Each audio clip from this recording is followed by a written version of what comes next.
Hello, everybody, and welcome to the newest indoor adventure in our homebrew campaign here on twitch.tv/The Indoor Adventurer. I'm letting all of you audiocast people know where you can find us Monday and Tuesday, 5:30 Pacific Standard Time. So if you like these audiocasts, consider following that link there we just then said, so that way you can enjoy all of our voices live in front of not really like a studio audience, but kinda. And we've been told that we're all very attractive by Yes, at all least of one us. person. At least one. It might have been Greybeard hiding out, disguising themselves as somebody else, but that's okay. No, one of my friends said we're all attractive. So that's two people. Okay, that's easily top 100 on iTunes worthy. So like, come on, guys, help us out a little bit. But that being said, hello everybody and welcome.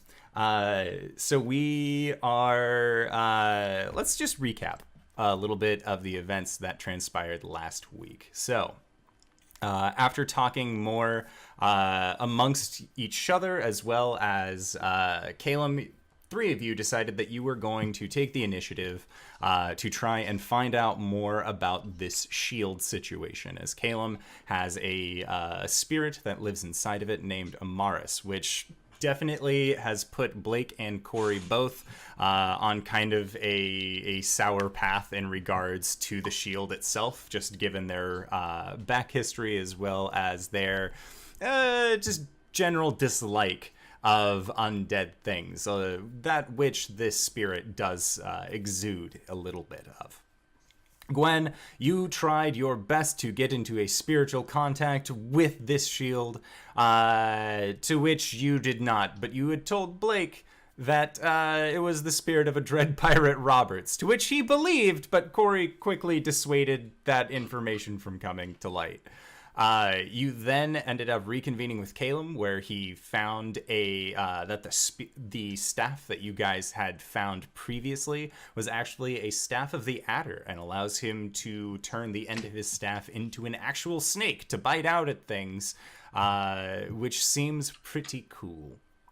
After you guys had spent a night on the ship, still just kind of feeling a little bit weird about the events that transpired the night before, Blake, you having had a dream with Makoff, who came to just talk to you easier than using sending so many times over a period of days or even a day, to kind of get a better understanding. And you had asked her to research more about the Dark Star, a giant black void in the sky that just seems to be steadily approaching behind the moon, or at least that is what Cori had let you guys know from her previous experience, and the previous knowledge that she had gained through that.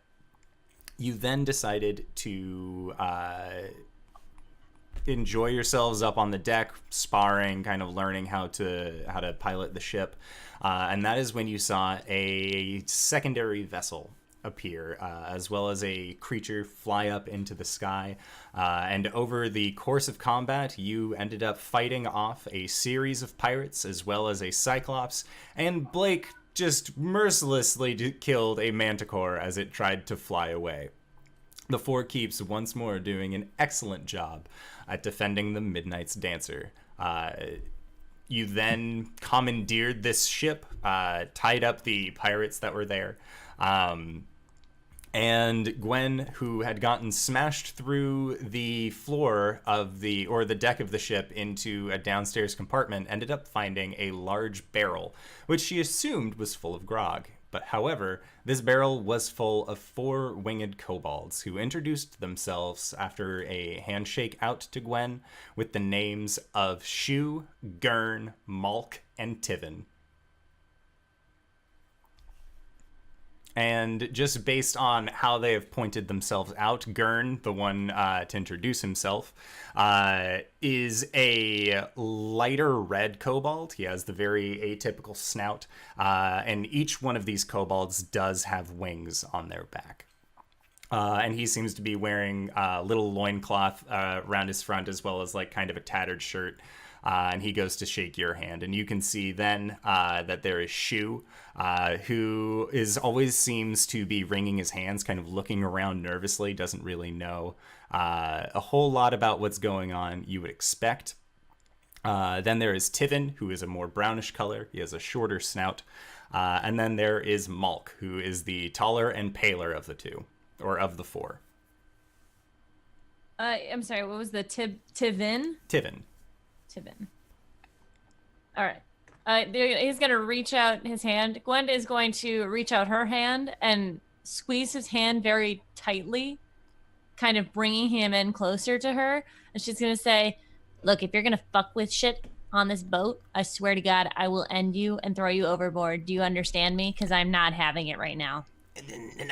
No. It's fine. Look, we're not here to try and mess with things. We just wanted to go on an adventure. That was it. All right, cool. And then she lets go. I need to go train. Let's go tell the people you're here. If you're okay with that. I don't know how you could hide us for so long. Yep. Otherwise, all right, come on. No. Follow me, little ones. All right, and so these four are just kind of marching off after you. And I'm just going to go upstairs on the deck. And Gwen's just going to put her hands up. I made friends! Coriander is like literally in the middle of trying to lift a cyclops to try and rescue Gwen. And so she's like mid squat, and she's just like turns around and then just drops him. Gwen! We're keeping them, so And they have names. They'll introduce themselves. You just see a series of four heads all just kind of peek out from behind Gwen. And they're all each like holding on to each other's back as they do. Scooby-Doo totem pole. What? Coriander will approach. Oh, They who are were these they're people? stowaways on this ship. So they need our protection. Oh, We're well, in stowaway. And you see that the taller, paler one is kind of just saying there, and that is what he kind of chimes up, and Gurn just sort of like pats at him a little bit. Says, No stowaway. We were told we could go on an adventure. So All right. we hopped in the barrel, and now we're on an adventure. And he just kind of like raises his hands up. who exactly told you you were going on an adventure? He did. And he Gurn points over to the enemy captain that seems to have been knocked out and then tied up against the mast. I see. Do you know the name of this ship? And Gurn just says, Which ship? This ship? That ship? Oh, the one that we're on. No. Oh, well, okay. Nice to meet you all. Cori's gonna wander off. And she's gone. okay, and as you do, you see them kind of like shy away from you as a group. Mm-hmm. And then they just steadily kind of they just sort of like hop and hobble and kind of chase themselves over towards Gwen, not really knowing what else to do. Mm-hmm. So, 4 stowaways or 4 pirates? I don't think they knew that they were being pirates. I think, have you guys been in a barrel for days? Only a few hours. It Were was you on cramped. Were you on land before that? For a while, yeah.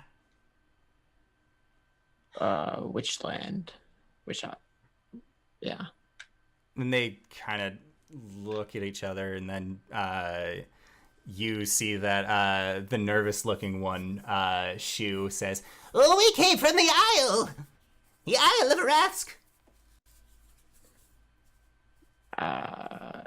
Okay. We're heading there now. Malk leans over, you weren't supposed to say that, and just kind of like bats Shu a little bit. And Gurn just smacks the two of them as well and just, All right, look. We were part of a military thing. Just wanted to not be part of that anymore.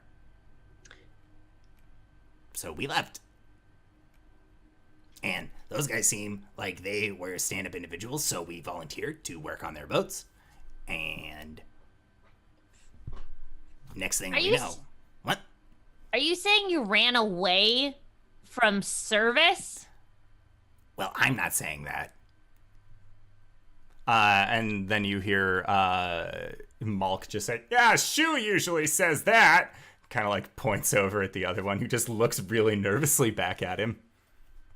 So it's even better than if we had 4 pirates. We have 4 deserters. No. What if, hear me out, we were kidnapped?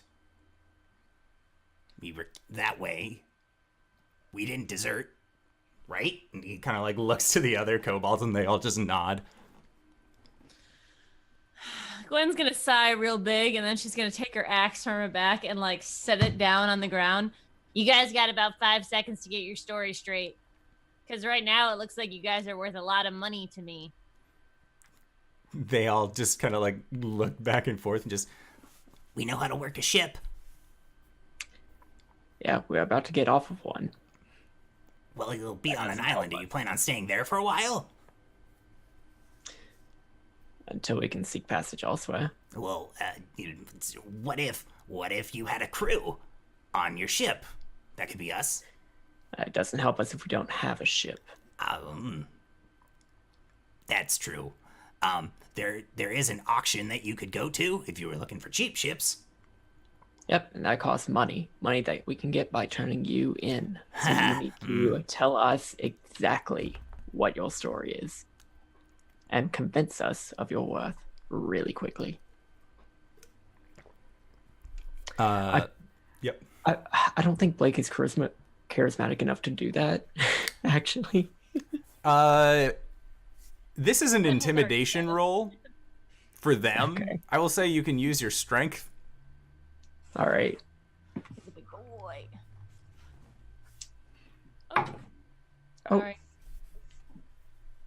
My God. Intimidation with my strength modifier, that would be a 17. Okay. Fuck yeah, I'm Gwen now. Woo! I'm sorry, I hit the wrong button. That's okay. We're getting it taken care of. There. So, you got a 17. They got 10 less than that. So all of them just sort of like bring their hands up and like bring their wings out a little bit to kind of look bigger. And you can see that they are kind of just like shaking a little bit. And then Gurn steps forward again and just says, What's Oliviette's crew doing right now? Oliviette's crew is currently taking stock of everything that is on the other ship, as well as maintaining the two. And you see that Oliviette has taken notice that you were talking to 4 kobolds. And she kind of looks at you a little confused, but is kind of also in the middle of doing something else. Does she seem like she wants to take the other ship? She is looking like she is at least going to be bringing the ship with her. It's roughly around the same size as her ship is. Okay. I kind of want to just like flag her over whenever she has a moment. Okay. Yeah, so we'll say that she frees up fairly quickly. And so as you flag her over, you see her just kind of adjust her large hat and then begins walking over towards you and just kind of takes note of these winged creatures. Well, what little stowaways we have here. Well, like I said, we're not stowaways. We're we're out at a bar, and Yeah, I don't really care right now. Okay, there are things I need to deal with. What? Yes, Blake. Are you planning to take the other ship with you? Take it. As your spoils. I'm going to take it to Arasthk and then sell it to the authorities. It is a known pirate's vessel, so they will have to go through and make sure to change the name and clean it all out, make sure it's ready for resale, and then they will sell it at an auction. All right. So these Oh, you four. mean we don't get to keep it? I mean, if you want to keep it yourselves, you can. But if you are looking for money, like I believe your friend has said on several occasions, then selling the ship would probably be one of the better options. Oh, you're right. Coriander tosses a list of boat names into the ocean. Yeah. Eh. Well, I thought that since your ship had taken it, it eventually belonged to you. So whatever you would like to do with it is your prerogative. Okay. But what I was going to say is these four apparently deserters know how to work a ship. And so when you say that, she kind of squats down to get eye level with these individuals. She says, "Deserters, eh? So, why would I want 4 little winged deserters to fly around and pilot one of my ships? Now you're going to answer me truthfully." And when she says that, you see that the silver flames just kind of ignite in her eyes again. Why should I keep you? Why should I keep any of you for? And they just kind of like jaws drop a little bit. They have not seen anything like this before. And Gurn Malk says, "I'm good at the rigging." And Gurn just kind of puts his arms to his sides and says, I'm good at the crow's nest. and then Tivin says, I'm good at piloting. And they all just kind of like look at him. He doesn't really say much. And then Shu says, I'm good at navigating. and she just sort of looks at the 4 of them. Why is it that you defected? And they look at each other and then look back. We had heard about adventure before, and it sounded fun. And then he says, Well, there's lots of brain thinking, and Malk thinks that it sounds a lot of fun. she looks at them and, so you just wanted to adventure for fun? They all just sort of nod. She puts her hand out and you see that they kind of flinch back, and she sets it on one of their shoulders, and she said, that was good enough for me. It's good enough for you as well. I stand proud. She stands up with them. She looks to the 4 of you. My plan was to sell the ship.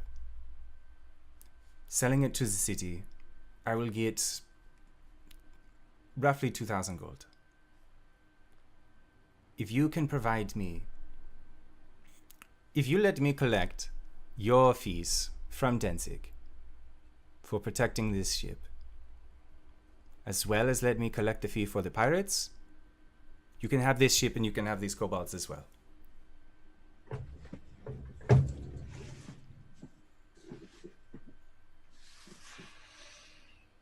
Maintenance, of course, is going to be on you.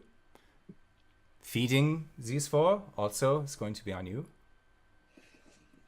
But you will have a place of your own upon the sea.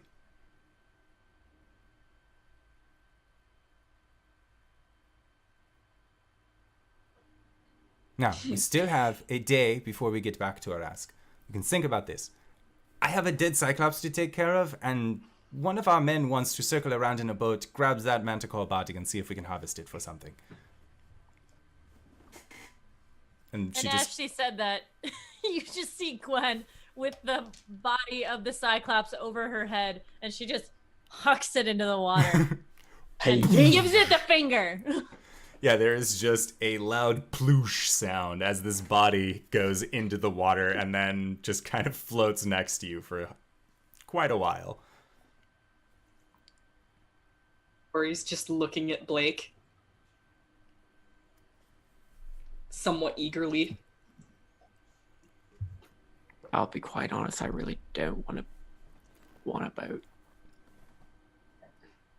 But I feel like this is a team decision.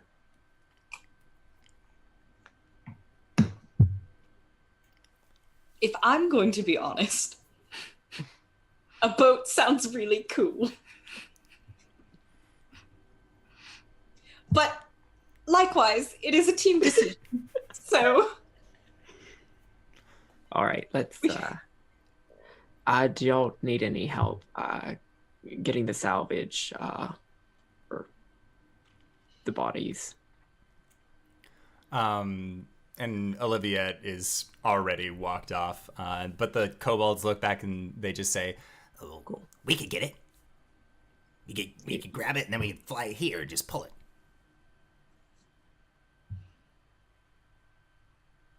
Wait, the four of you are strong enough to carry a winged. No, we lion just drag it forward. through the water. We don't actually have to pick it up. We just need to kind of push it. Oh, that'll actually be helpful. they all just kind of like look at each other and nod. We're helpful. We're very helpful. And then they just fly off and begin heading off towards where Beatrice had fallen. Beatrice the Manticore. Rip. Leaving, I believe, Cori, Blake, Gwen, you were there as well. And Caelum, what had you been doing? He is probably patching up the pirates. Okay. Sounds good. Make a medicine check. Especially on that acid burnt one. Yeah. Yeah. That is a 12. Okay. So you know that most of these guys should be fine, given a little bit of time. Most of their wounds you were able to kind of suture up and close pretty easily. And then you actually get to one of them and you can see that like their lips are a little cracked and dried out, and they are actually showing signs of scurvy. Oh, do we have any lemons? And Olivia just sort of like looks at you as they are under the deck. Why is this one sick? Yes, scurvy. Oh, boo-hoo. He's out on the ocean all the time. This is his own fault. He can wait a day for us to take him back to the shore. Sir, do you have proper access to vitamin C? Just passed out. Oh. Got proper access to vitamin D. Oh. Thank you, Gwen.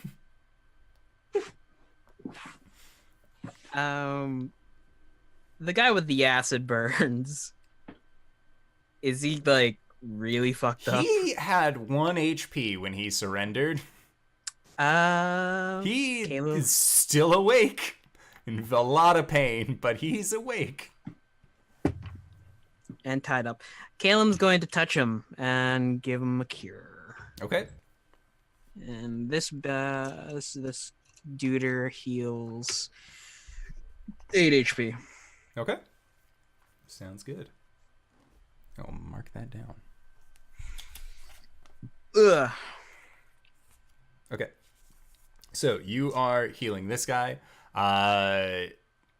Cori and Blake, you guys are having your discussion about whether or not you should keep a boat. Gwen, what was your take on this? Once Avadzik, no. Nope. Sorry.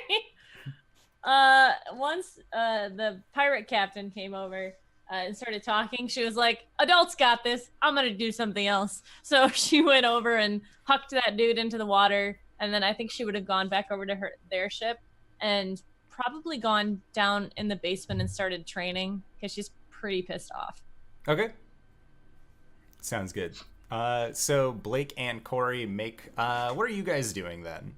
Now that you see Gwen is just kind of like stormed down below the ship's deck, and then Caelum is over there healing up your adversaries. I think they're going back and forth on whether or not they should keep the boat.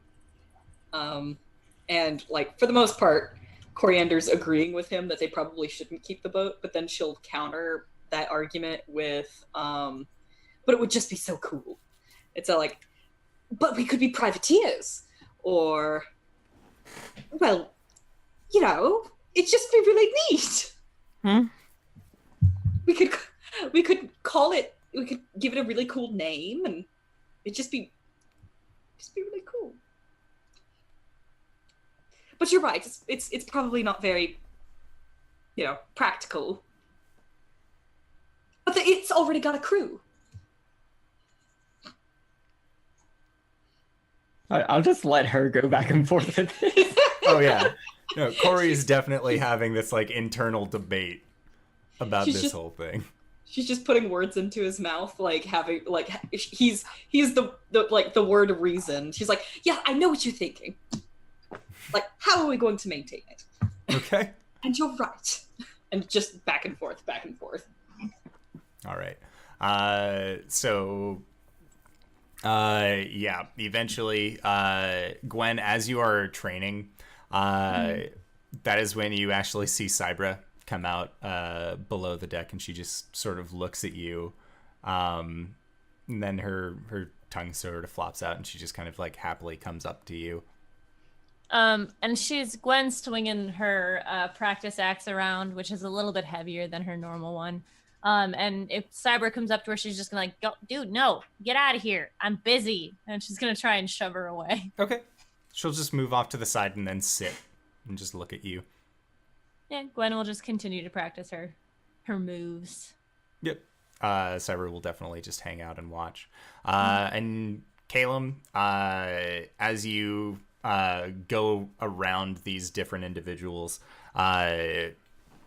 you realize that one of them, while passed out, is actually not very well tied up at all.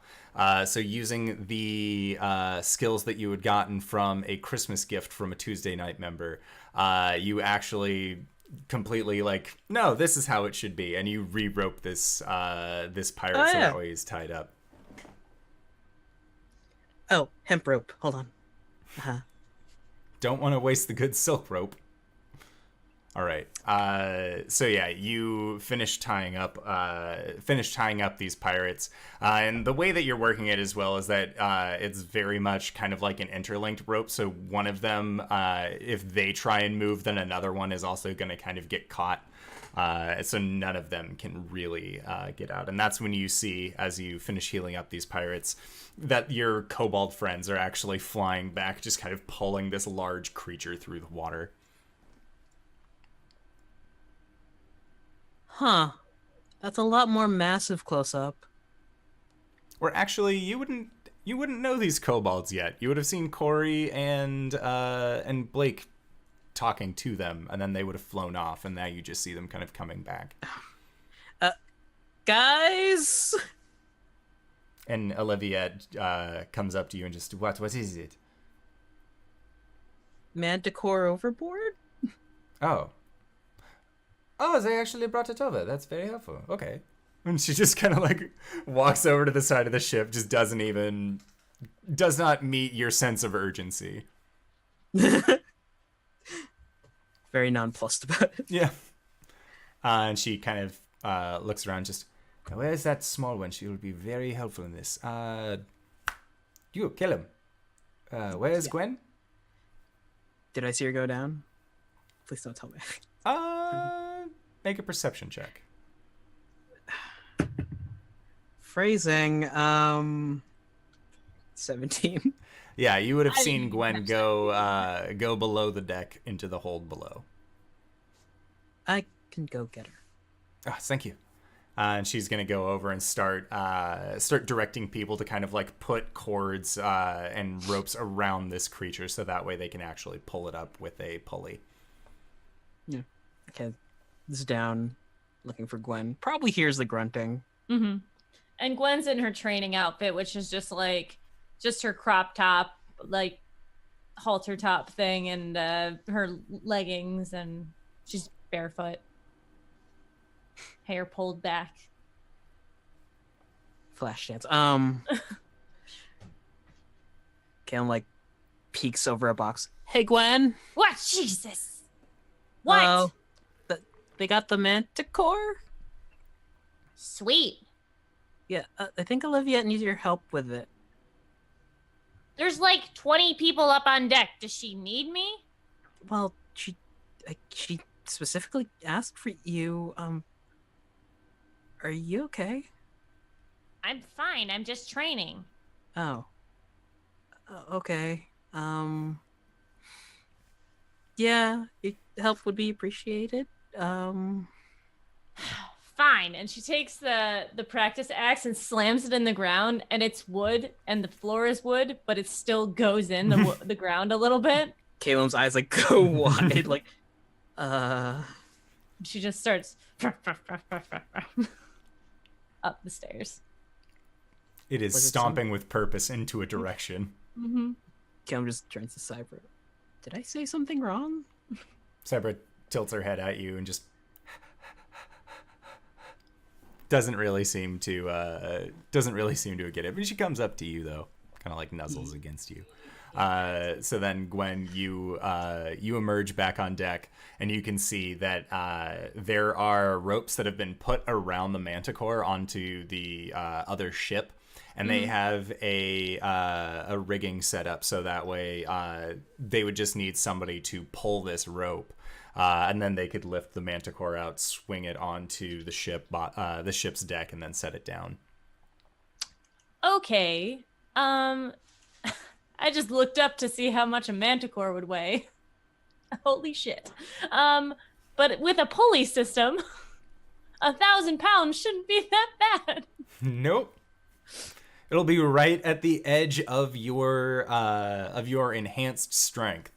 And nobody's helping me with this? Other people are willing to help you, so it's going to be an athletics check with advantage on your end. Okay. I was just like, if they're like, Gwen, will you do this? It'd be a lot different if they're like, Just Gwen, what the do this. shit? No, Are you I'm not going to fucking be the kidding only one. me? All right. With advantage. Oh, shit.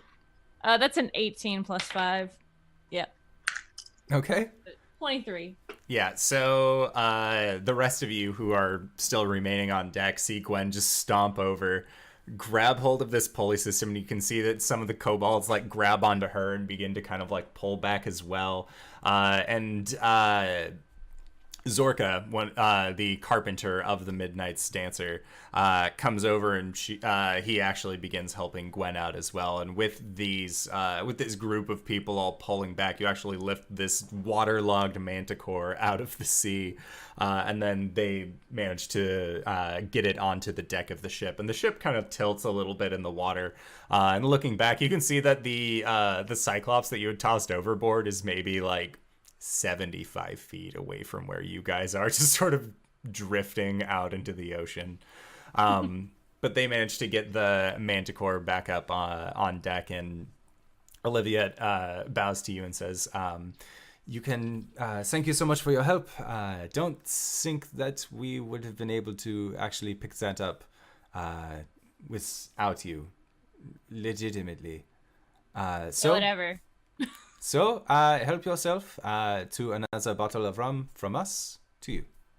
So Gwen went from being like annoyed by her talking to her to like annoyed, but I'm not going to be mad at you because you just gave me booze. So she's like, cool, thanks. I'm going to be back downstairs. Before you go, Make sure it is from the third box in the back. That's where I keep the good stuff. She just does a little yes to herself. You're the best. When we get to town, you and I should have a drink together. And then she scoots off. She just kind of bows to you as you walk. I'm gonna go back downstairs and continue to practice. All right. And Cori, both you and Blake have also seen Gwen just stomp up onto the deck, bring over this manticore body, set it down, and then just not as angrily, because like a good thing kind of just happened, but like still pretty pissed off. Gwen continues walking back down under the deck. Does she seem a bit summery to you?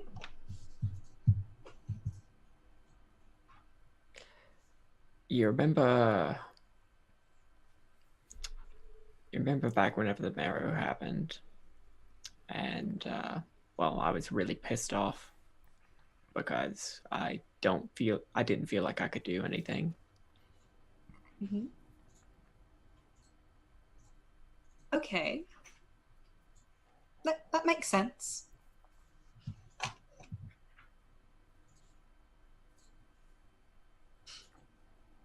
This is the first time we've seen Gwen get beat. Well, I mean, usually she's mad while she's fighting and then it goes away.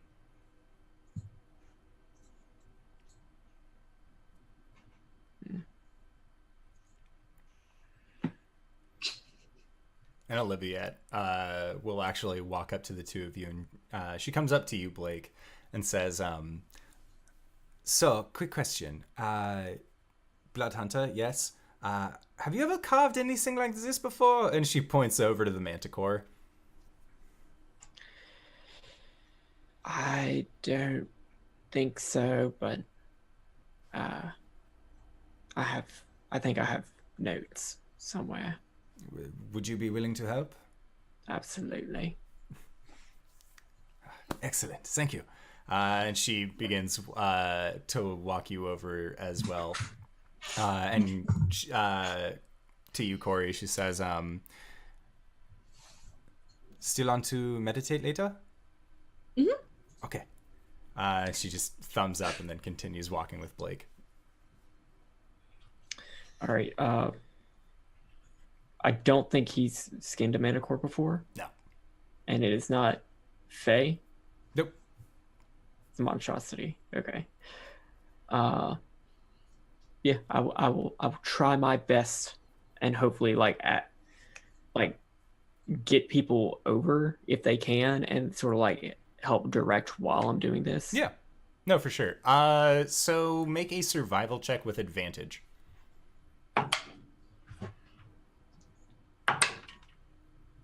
The first one's a 5. The second one is a 17 plus 6, 23. Oh, yeah. So you are going to be able to section off most of this manticore. It's going to take you a while, though, even having people help you. So if you would like, you can spend the rest of your daylight hours just kind of carving this through to get maximized amount. And as thanks, you are going to be getting 2 vials of manticore poison from its tail barbs. Can I take its spine as a trophy? Yep. I will do so. All right, awesome. And then, Caelum, you are still hanging out downstairs when Gwen just trods back down. But you see her make a quick kind of like a slight venture off on the area above you, and then rifle around a little bit, and then comes back, and Gwen just has what looks to be a nice bottle of whiskey. Caelum has been trying to free the axe from the ground. Like, he's given up trying to pull it, and he's like just trying to push it now, like a fulcrum. And Gwen's just gonna like put the bottle down and like look at you, and then Hi. And then she's gonna come over and like one-hand it up. Really? Balls. But If you haven't noticed, I'm not exactly the strongest person. Yeah, I have noticed. You know, I made the comment, but that still kind of stings.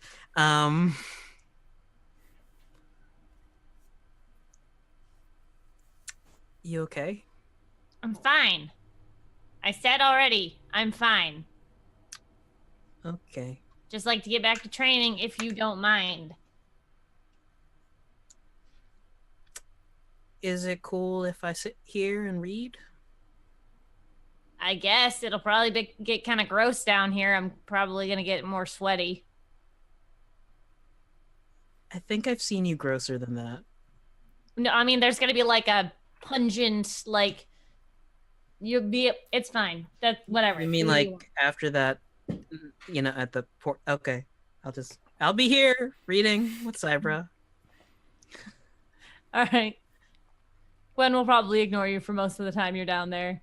She'll just be practicing her swings and doing a little bit of like strength training. Okay.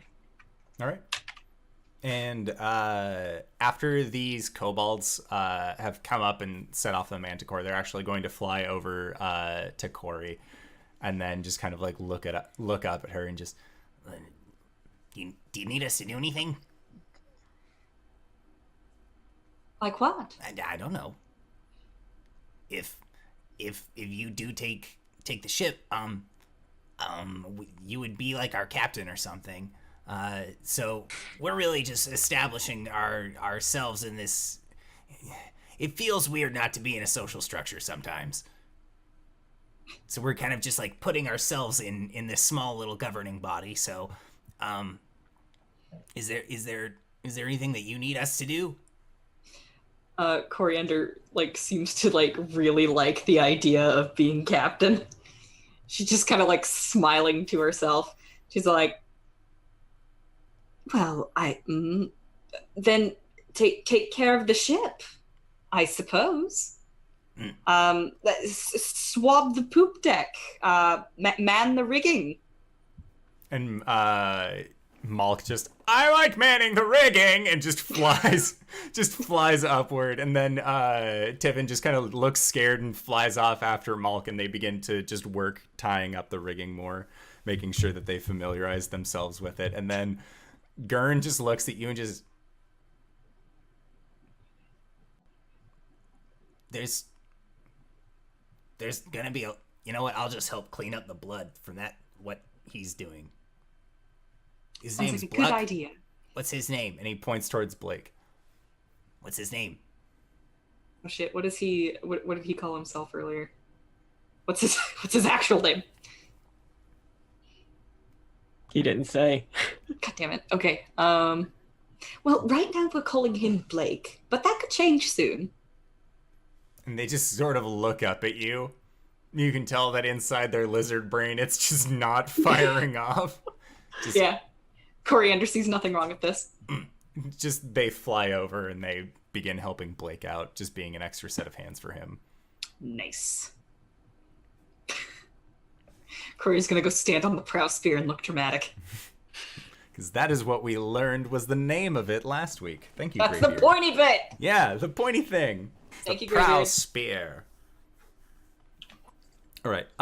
So yeah, your guys' day goes by at this point uneventfully.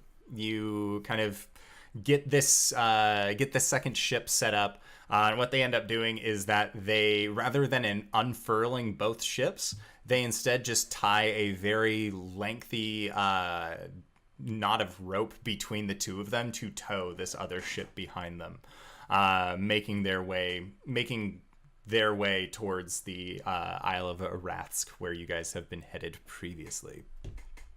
The night wears on. Blake, you manage to carve up this manticore, no problem.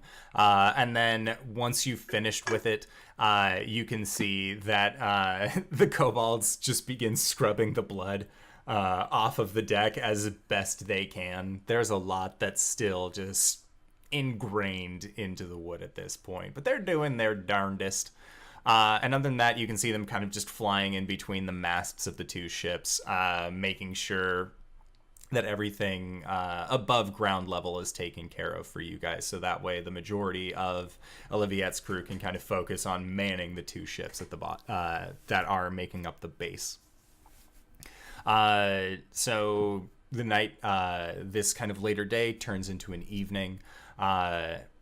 Gwen, how long are you planning on doing your training for?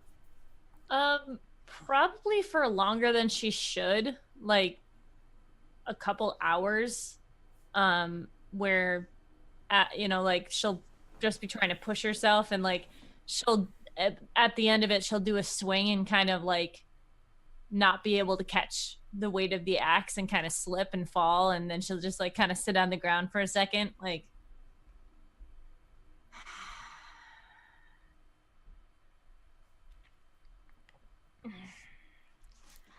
And then kind of get up and maybe walk back to her bunk.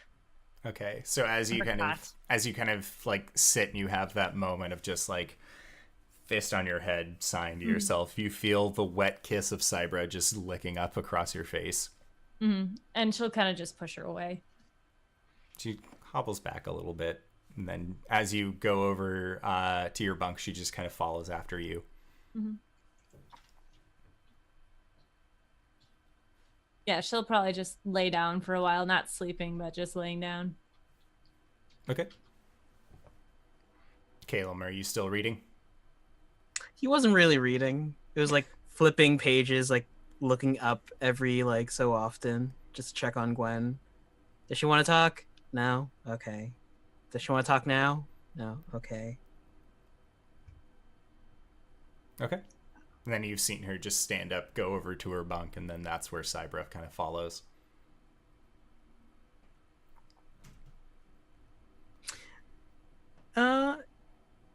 He's probably gonna go help himself to some lemons and some honey and boil some water and prepare some tea. Okay. All right, so yeah, you are preparing some tea.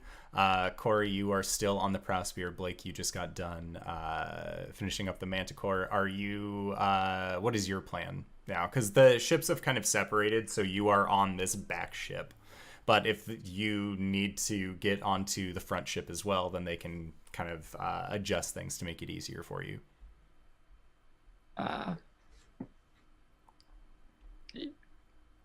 Is all of us are on the main ship, right? 3 of you are on the main ship. Sleeping on the main ship. Yeah, you are all sleeping on the main ship. That is not Then changed. I'm gonna need to go over. Okay. Yeah, so eventually they kind of just rear up, and those of you on the main ship, on the Midnight Stancer, actually feel it slow down until eventually it gets close enough where Blake, you can then go over onto the main ship, and you see Cori just kind of proudly and with this huge self-satisfied grin on her face staring off into the distance on the prow spear. And make a perception check. Blake. Cool. 18. You can hear Cori occasionally muttering under her breath, "Captain Coriander."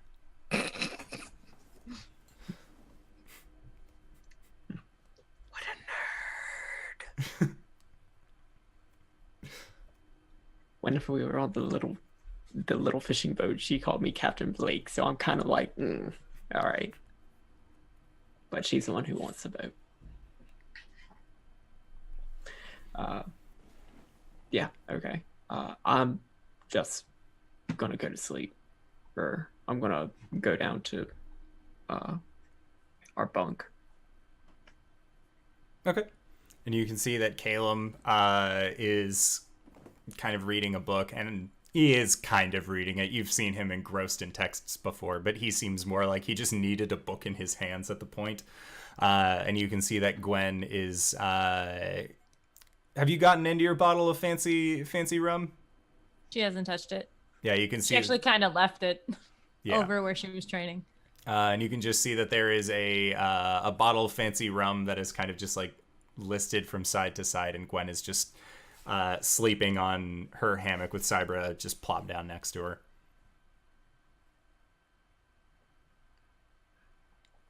Yep. I'm just going to sleep. Okay. Yeah, so then you go off and you just lay down and start heading to bed as well. How fast is the ship going? It's only moving maybe 5, or it's maybe at this point moving like 6 miles an hour. 5, 6. Okay. Caelum finds a large jar, pours the honey lemon tea inside of it, and then like waxes the top. Okay. Ties it up with rope and just like hucks it overboard and then ties it to the railing to chill overnight. Okay. And Olivia just kind of watches you do this and just... I have to remember that for next time. I read a lot of books. Well, maybe one of those books can teach me how to... What is it that you made? Oh, it's just honey lemon tea. It helps a lot with scurvy and gives a boost in energy, supposedly. Maybe I'll learn how to make more teas this way.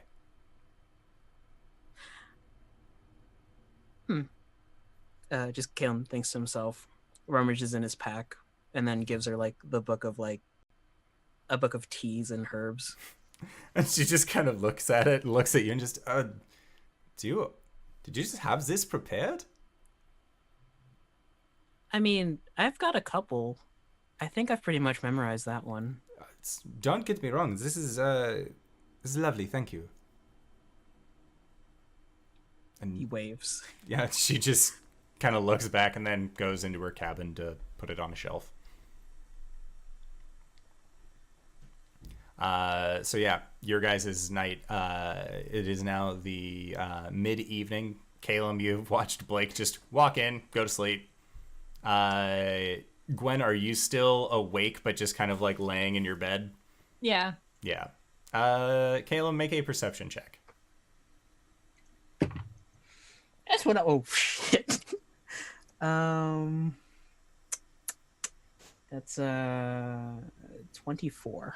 All right. Yeah, you can tell that Gwen is still very much awake, laying on her hammock.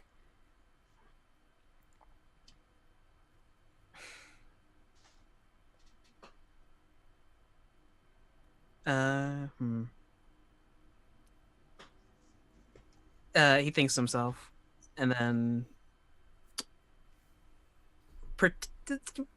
humors her, covers her with a blanket, pretending he doesn't notice her awake. Mm-hmm. I mean, And her then- eyes are open. She's kind of just staring at the ceiling. Totally you- pretends you- she's asleep. You come over to her bed and grab her blanket, and her eyes just go. Stare at you.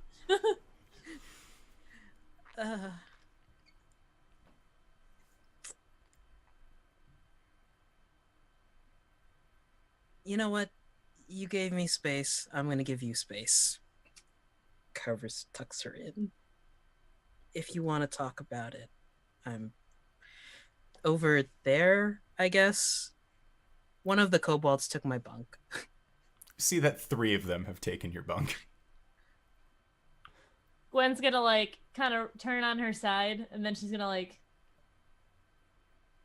think for a second, and then she's gonna like throw the blanket off, get up, and then she's going to get underneath his bunk or his cot, and she's gonna thrust upwards Okay. and try and throw them out of the bunk. Easily done. And as they all just kind of fly up into the air, they all just try and flutter their wings. They're very startled until eventually it's like birds getting trapped inside. They're just kind of like poking around at the raptors Headbutting a porthole because it's clear. until eventually, yeah, you just hear them kind of just like high-pitched draconic shrieking as they just shoot out of the window. What the fuck? The fuck? Gwen's gonna stop back over to her cot, climb back up, and then put her blanket over herself and turn on her side. Caelum's just gonna take his armor off and then climb into his cot. Your cot's pretty warm. These kobolds did a good job of Nice. keeping it nice and toasty for you. Which, not bad, because it is a pretty cold night. Which Coriander, you still being out on the prow spear, the night goes on to the point where eventually you watch the sun set to... God damn it. The sun always sets on the west. No. East side, yeah. So you would actually watch it. West. It is west? Okay, so the sun sets behind you. And you just steadily watch as the night's colors kind of change into the very nice kind of peach tones that your night sky typically gives you, until eventually it's actually around like 9:30 or so. Olivia actually comes up to you, and she have you been playing your ukulele while you've just been standing out, or have you just been like proudly looking out into the open ocean? Just Well, strumming. well, Captain Cori. Well, she stood there for a little while and would have eventually sat down on it and started playing her ukulele. All right. So yeah, Olivia is going to come up to you and just makes sure that you can hear her coming, and she just says, "It's very lovely, the way that you play. What is it?" Oh, it's just it's something from one of my old songbooks. Regardless of how old a song is, it's how it's played that makes it carry true to today, no? I can agree with that. I was planning on going into my meditation soon. I was here to come invite you to join me. Certainly. And she'll take you back to her lodging, and you can see that she actually has some plates of, like, some extra rations that are set out. You can see that there is a bottle of wine that is currently on the table as well. And she says, "I don't think I've actually seen you eat anything today, so I figured you were probably going to be hungry." I'm going to be honest, I have not meditated another elf for too long. It's a very long time. So make yourself at home, relax. I'm going to try and do the same. So I still don't really know what I'm doing out here, to be honest. As you can see, this is how I find crew members. We rescue kobolds, and then we turn them into something greater, something better. I think that that's what the gods have kind of done with me, anyways. You seem like you had your heart set on the Coralon track from a very early age. That was not really the case with me. If you'd like, what are you curious to know about the Underdark? I've seen my fair share of it. Can hopefully bring up something for you to see. Well, what is it like? Is it all just dark caves, or is there something more interesting to look at? If you like, I can show you what the Underdark is really like. I want to see everything. In time. I don't think that I will be able to show you everything in a single evening. But if this ends up being good for the two of us, let's just keep doing it. I don't see what the problem would be. I agree. So, I am curious. Do they have oceans in the Feywild? Oh, certainly. Have you ever been Plenty on of oceans. What's that? Have you ever been on them? Oh, yes, of course. Ever since I was a little girl. And she just The only gets a very wide smile at the thought of being on a Feywild ocean. And she says, I would love to see what the Feywild is really like, if you would like to show me. Of course. I'll show you. Oh, there's so much to see. I'll start with the Summer Isles. I spent a lot of time there with my mother on business trips. But there are jungles and forests and animals larger than anything you've ever seen. And she just gets a very, again, like she just seems completely engrossed with what you were saying. She seems 110% on board. And as you guys kind of continue on your conversations, just kind of back and forth about like, oh, well, the Feywild has this ridiculous thing. Oh, the Underdark has this ridiculous thing. And you're making comparisons between the two. Eventually, she is going to kind of, she brings out a pillow. And then pulls out a second one as well, and she lets you know that this is that's how she normally meditates, is just kind of by sitting on this pillow. And because there's not really, you don't really see a bed in this room. There has never once been a bed in this room. It is very much wider than that. She kind of moves the table back and just sits down on the floor. And then she hands you a pillow as well. And she offers her hand out to you, just kind of both of them facing outward. Is there like a window or something in the captain's quarters? Yeah, there would be a window. Like, does it have a hinge on it? Yeah, it would be kind of wooden shutters. All right. Well, Cori's gonna go and open up the window real quick so she can get some sea air. Okay. And she'll look at the moon for just a second, and then she'll go and sit down next to Olivia. Okay.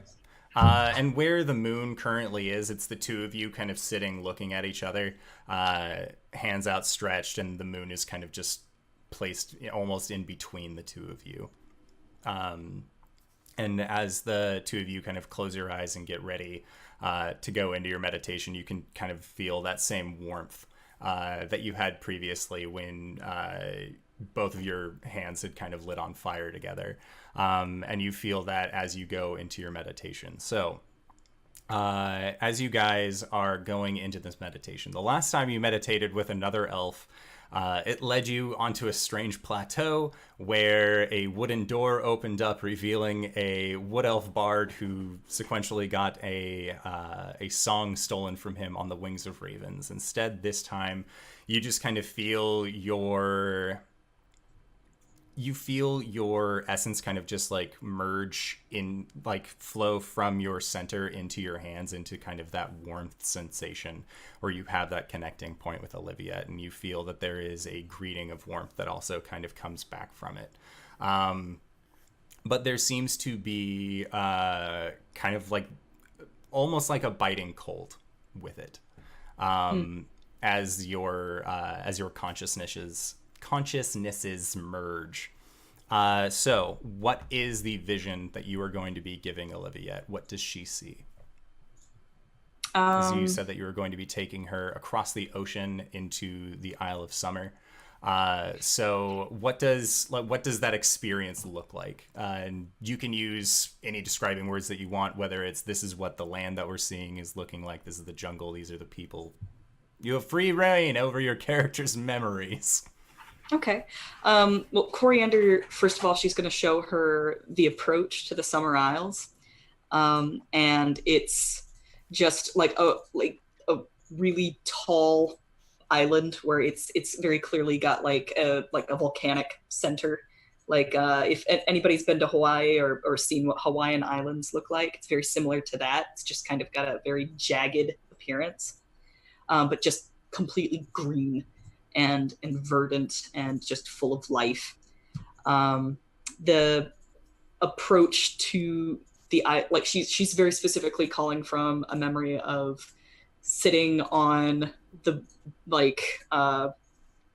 I'm gonna use boat terms again. The handlebars on the side of the boat, like to keep from falling off. Okay. She's sitting on that next to her mother, who's just got like that gigantic sunburst of hair, and she's standing very dignified.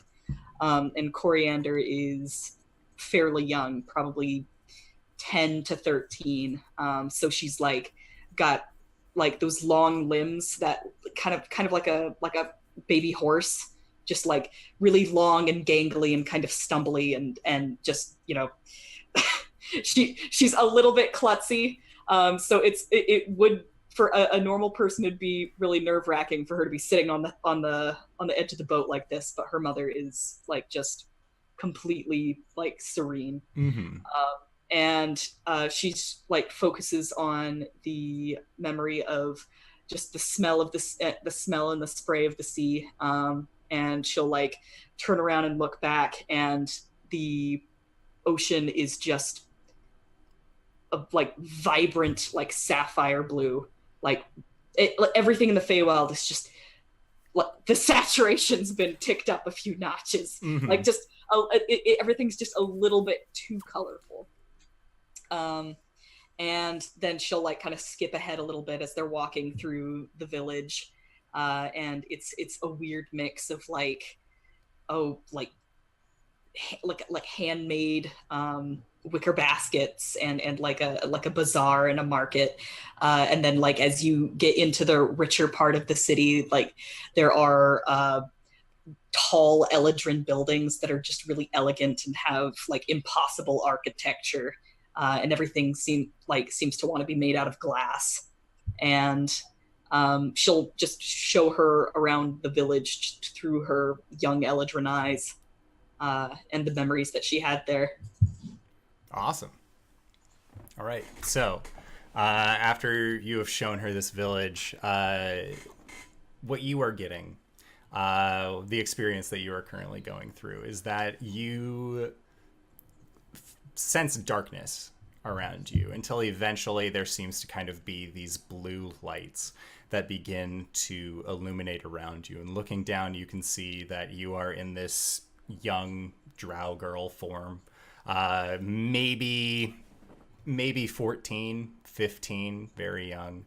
And as the blue lights kind of begin to illuminate more, you look up and around and you can see that there are just these fungus that are growing on the roof of this small cavern that all seem to be placed at segmented intervals that are all just phosphorescent, glowing this bluish light. And looking around, you can see that there are other elves on the backs of these giant spiders that seem to be just scurrying around the caverns. You see that there are groups of people that are all talking amongst each other, and they seem to be very engaged. And the thing that you begin to notice most is that it is only the women are doing the talking. Every male drow that you are seeing is very much just standing in the back, only speak when spoken to. They are not engaging in anything at all. And you can see that there's one drow with long, all of them have this long silver hair. And you can see that one of them is standing next to this black panther that he just sort of taps onto its side, and somebody is finished speaking with him, and then he raises his hand and leaves. You can see that there are these other creatures as well that look almost like bears if bears were much meaner and had a wider lower jaw with much more jagged teeth. You can see that there are these other creatures as well that are, again, almost bear-like, but this is more of like if you just stretched a dog out and gave it multiple eyes on the sides of each of its heads, as well as just these jagged teeth that come up. And you can see that some of them are being used almost like pack animals inside of this drow city. And talking amongst these people, you can hear them talking about a game. And this game doesn't have doesn't have pieces that you recognize. It doesn't have people that you're aware of, at least for a minute, until you start hearing recognizable names, at least to you in this state. And one of them you feel like you recognize is actually the house of one of your childhood friends. And then your vision kind of shifts again, and it's you and this childhood friend, who's also another young drow woman. At this point, you are about 17, 16, and you feel nervousness in your chest. You feel very... there's a lot of anticipation, and you feel your body kind of reach out, and your hand holds the hand of this other drow girl, and you can see that there is just this look of understanding and knowing, and then the two of you embrace, and then you feel like as your eyes kind of close in that embrace, when you open them up again, you are standing surrounded by matriarchs.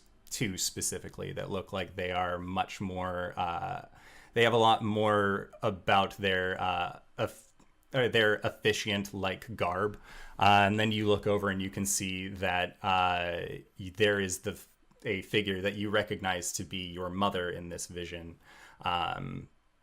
who is standing, and then just looks like they have 1,000-yard stare, hand over their mouth, and the scene seems silent in this moment, and the only thing that you can hear comes from who you know is your mother, and that is the phrase, "What have you done?"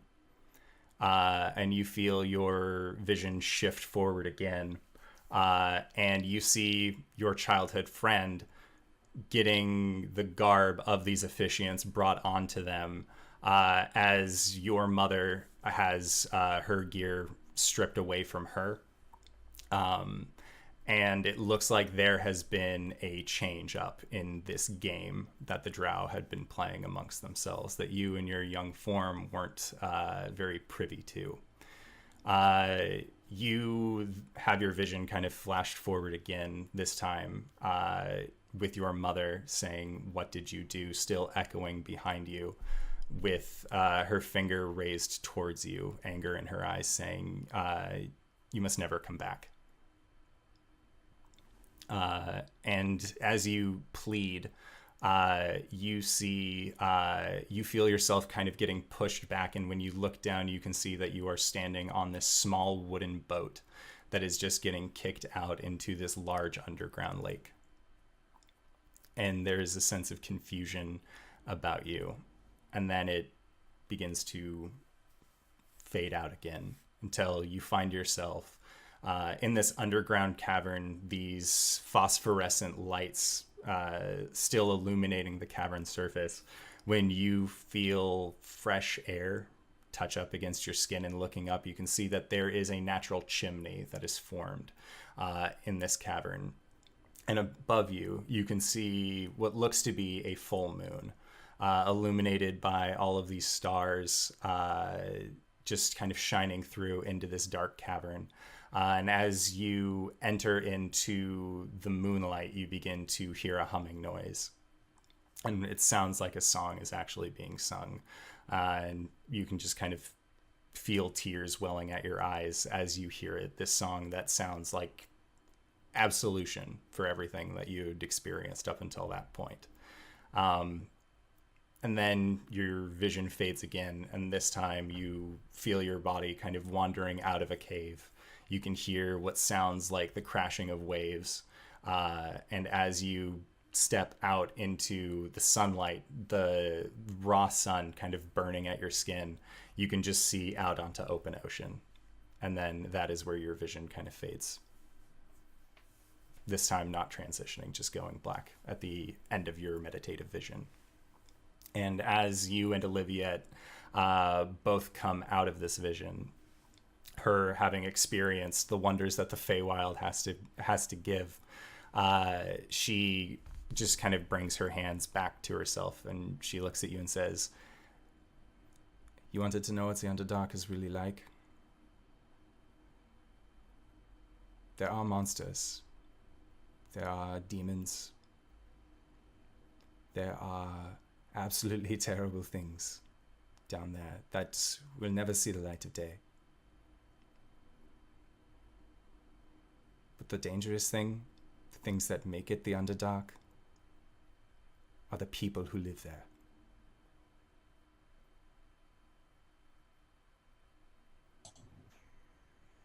You didn't choose to leave. Not originally. Part of me wanted to go back, but that was never an option for me. Who was that? What was happening? That was who I thought was somebody close to me. But it turns out I was being used as a pawn in their game. So that is why I want to know why you are a paladin, why we are involved in the powers that we have received from this moon goddess. That's why I'm curious why you choose to serve. If this is part of someone else's big game.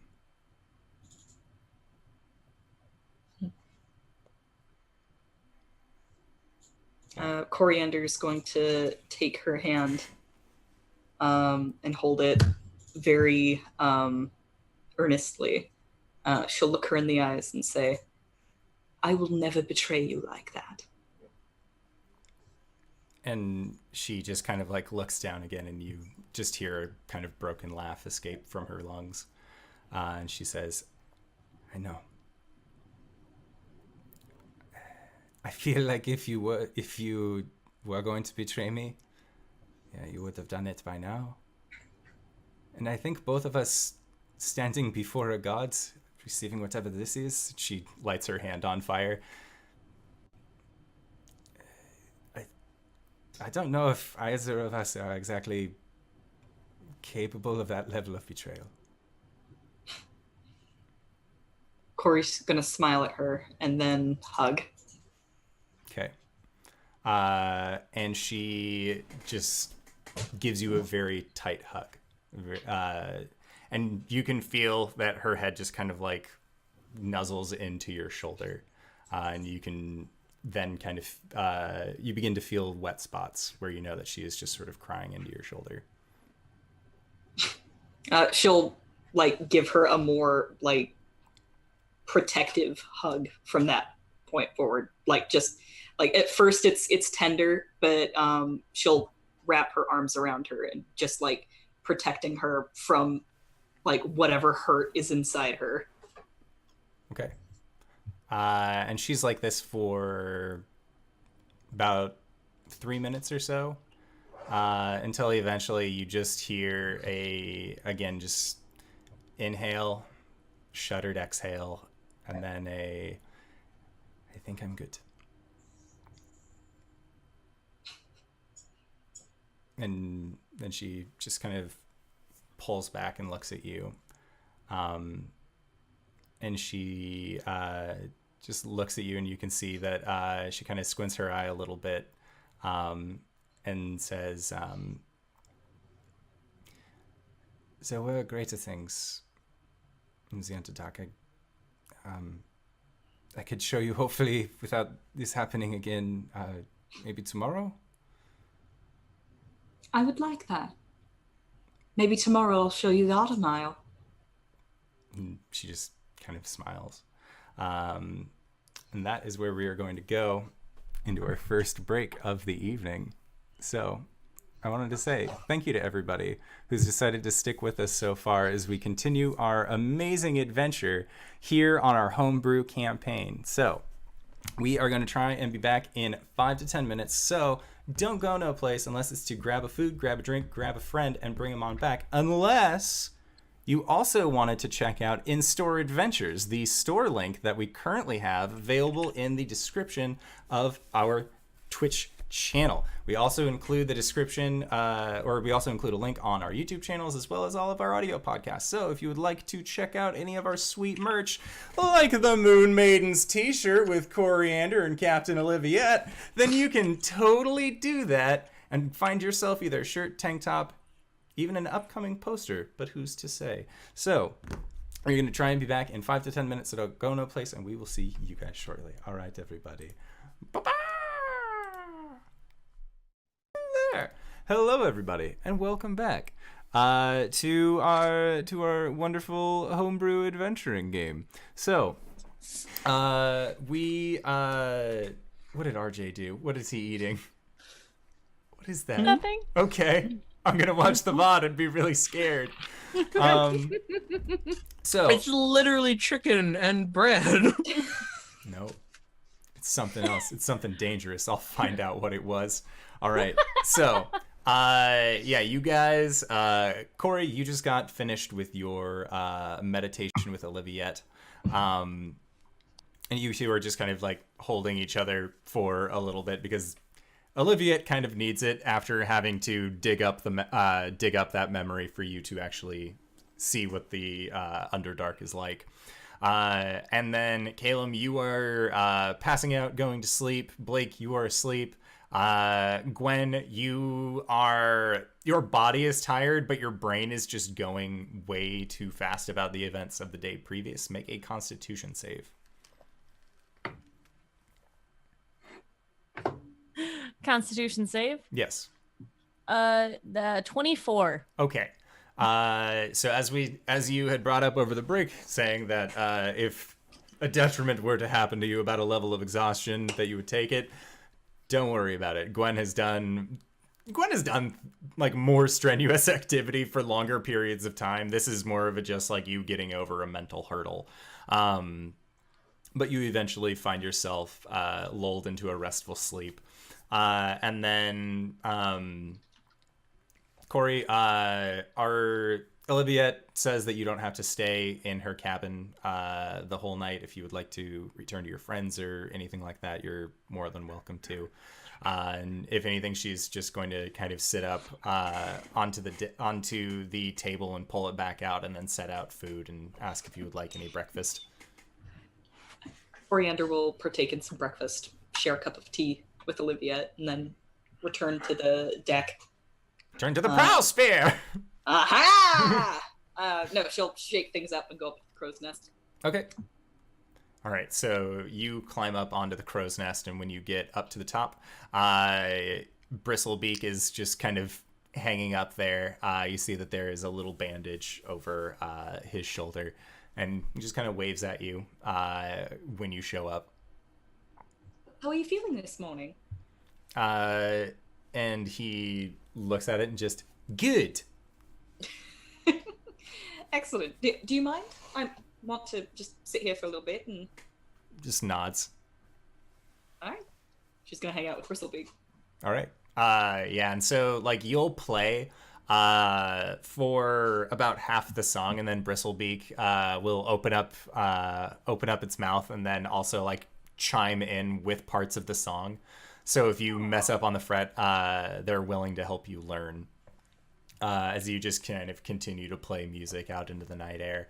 And you can see that Oliviette is just kind of like she's still maintaining the ship's course. But she seems to just kind of be focused out onto the seas ahead. And it's like that for most of the morning until eventually you start seeing other members of the crew rise and begin to actually go about working around. You see that the kobolds have been furiously scrubbing away at the bloodstain on the other ship, as if they are to go onto this other ship, they want to make sure it's clean, at least a little bit. So they are just meticulously cleaning it. Caelum, what is your plan first thing in the morning? Rolls out of bed, looks at whoever's still sleeping, goes up, and then like fishes out the jar of hopefully chilled tea now. Yeah, it's very cold. Yes. Cool. You'll start like chipping away at the wax. Okay. Sounds good. So Cori, you see Caelum end up coming out from below deck, and then fishing up this jar and start cracking away the wax on top. Awesome. Cori will jump down and like literally just jump off of the crow's nest and then like right before she hits the deck, she'll face step right in front of Caelum. Okay. Morning, Caelum. You know, I shouldn't be surprised anymore by that, but it still gets me like 50% of the time, and I think this time it was that 50%. Good morning. I'm just gonna keep you on your toes. I'm currently sitting, but thank you for the offer. All right, and Gwen, you kind of wake up around this time as well. Okay, yeah, she's just gonna go see if breakfast is cooking and kind of just sit and wait for it. So at this point, there isn't any freshly made breakfast. A lot of them are just kind of relying on rations. Okay, so I'll sit at what the table would be and just eat her own rations. Okay. Yeah, so you were kind of just down in the hold. Mostly because there isn't a central dining room. Most of the crew members just sort of seem to eat on their cots. And you can see that Blake is just passed out. Just full on asleep. His mouth's kind of hanging open a little bit. Mm-hmm. But you can see his chest is just rising and falling of just being sleepy. And Cybra, as you are eating your food, Cybra just kind of like looks up at you and tail wags a little bit. Gwen looks down at her, looks over at Blake, and like passes a piece of her food like on the chair a little bit to the side. And Cybra just kind of like brings her head up and just gives it a quick nibble and then pops it back down. And then she kind of like ruffles her face a little bit. And Cybra very much is going to like put her head onto your lap and just try and be there. Much in the same way that you have shown us what Rocco does to you is what Cybra is kind of doing right now, of just being like, you're my people. And like, Aww. Yeah, she'll just scritch her a little bit and finish her food.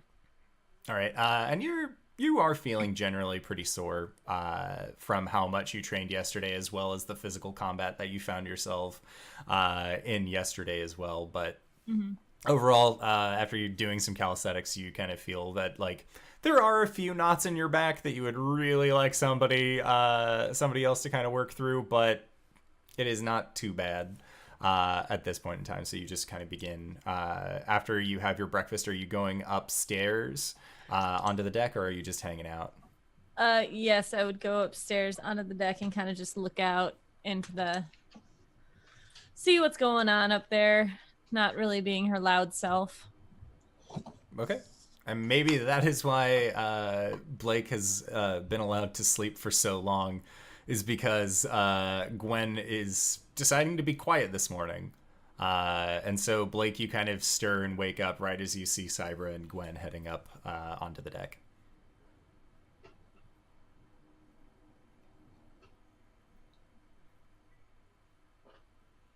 I'm sorry, what was that? So you've just woken up from a rather deep slumber, and you can see that Gwen and Cybra are heading upstairs onto the deck of the ship. Oh, okay. We'll follow. I'll follow. Okay. Yeah, so eventually Blake and Gwen also come up onto the deck of the ship. So Caelum and Cori, you guys are having your conversation about the process of how you've made this tea when your friends come up. Could I have also brought some cups? Yeah. Yeah. So, yeah, I just made some tea, put some honey and lemon in it, and then I waxed the top, tied it up nice, and then hucked it overboard. Oh, interesting. So what magic did you use to make it cold? Water. Just water? Yeah, the ocean temperatures at night are pretty cold. Oh. She, will look down at the ocean. And Leaning a little too far out. Part of you remembers also yesterday when you submerged yourself into the ocean that it was pretty chilly. Oh yeah, that's right. That explains a few things. Caelum, Well, yeah. you're an expert in human lore, yes? I wouldn't say expert, but I'm well read. Well, I was wondering, do you have access to any sort of literature involving Coralon's travels on the natural plane?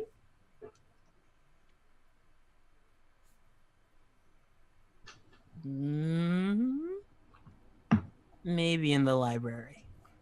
Because if you did, I'd be very interested in seeing that. Aside from that, I also have another thing to ask you about. And if I see Blake and Gwen, I'm just going to start pouring cups for everyone. What's this? Honey lemon tea. It's been chilled. Yep, Cori will help him set out the cups whilst he's doing this. So Oliviette has expressed interest in learning how to pray to Elistray.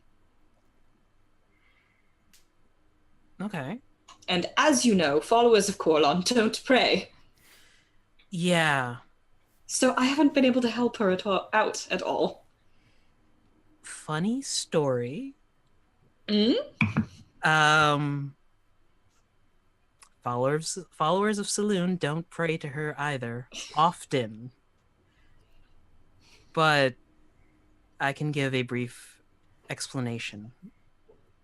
It occurs to me that there are different ways to worship different gods. Perhaps what we should be doing is finding out exactly how followers of Elistray worship their goddess. Yeah. There's different forms of prayers. Interestingly enough, in the Warring Nations, martial arts is also a form of prayer. Ooh, that's very interesting. That's cool.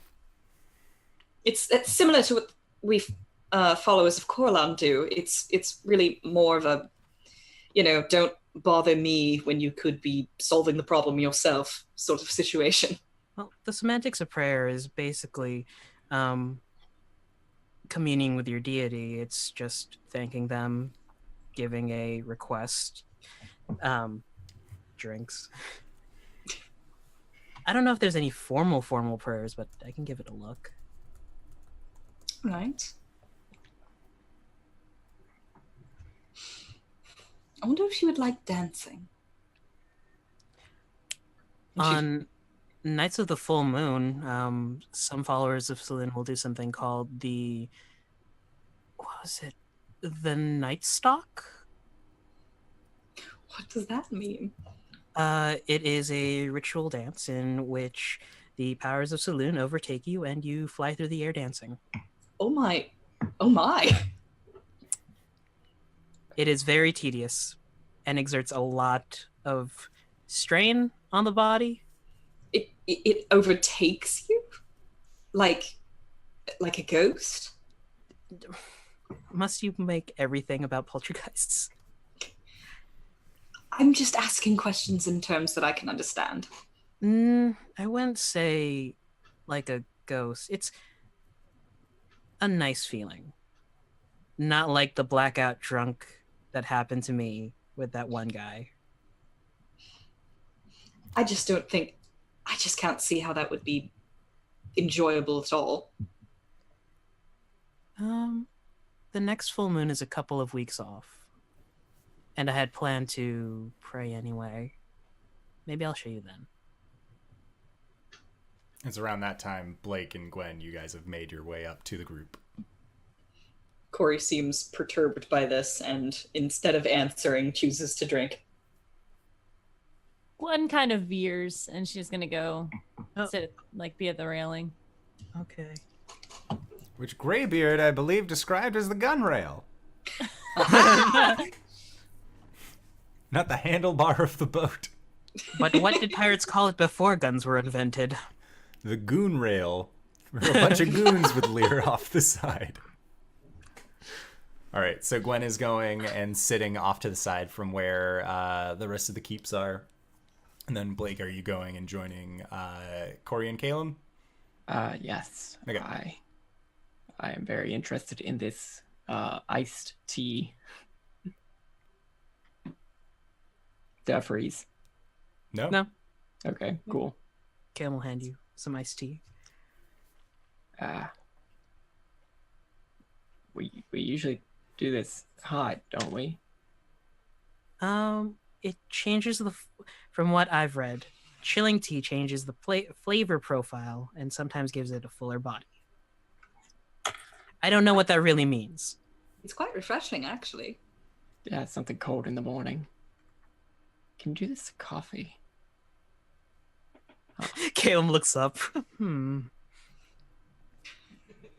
Everyone considers this briefly. This chilled And then coffee. Now I try to do my other morning ritual. Yep. Wrong cup, wrong cup. Wrong cup. That's 18. Ooh. Nice. If Gwen is still off, Caelum will stand and walk over with a cup and hand it to her. What is this? It is honey lemon tea that's been chilled overnight. It's cold, Yeah, but it's cold out. true. But it is refreshing, as Cori said. I'm good. Um, I don't really like ginger. It's not ginger. Oh, you said honey lemon? Honey and Sorry. lemon. No, I'm good. Thanks. Oh, okay. I heard from a friend it's good with rum, so if you want to add that to it, it'll be over here. And Caelum turns. She's just kind of like, nah, I've been drinking too much. Brander drops her drink. Everyone is taken aback. There's a record scratch somewhere in the distance. Bristlebeak opens his mouth. Yeah. That's canon. Bristlebeak will open up his mouth and it is the sound of a record scratch. Cori's gonna poke Blake. Does she seem all right to you? She's been in a funk much longer than I expected.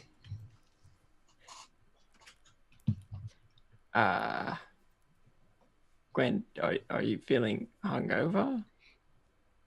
I'm a little sore. Okay.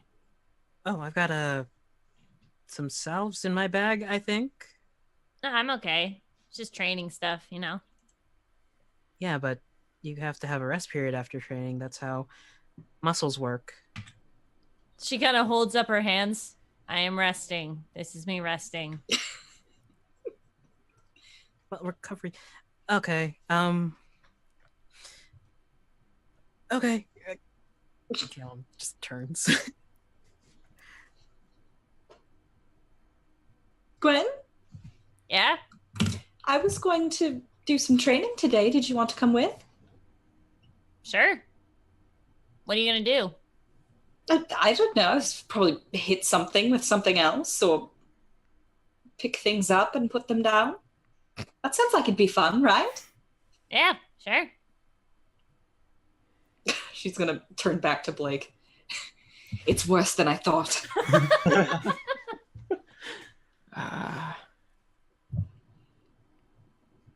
Hold on, I'm gonna try one more thing. We could wrestle again in summer form. I mean, if you want to. She's gonna turn back to Blake. She's dying.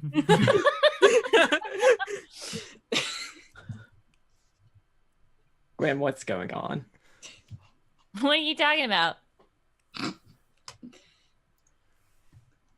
You, okay. You just seem a little off ever since, the pirate attack. No, I'm fine. I just feel like I've been slacking a bit and need to up my game, you know?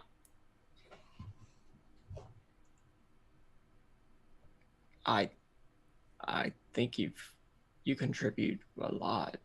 Are you feeling? Do you think you're slacking? I certainly don't.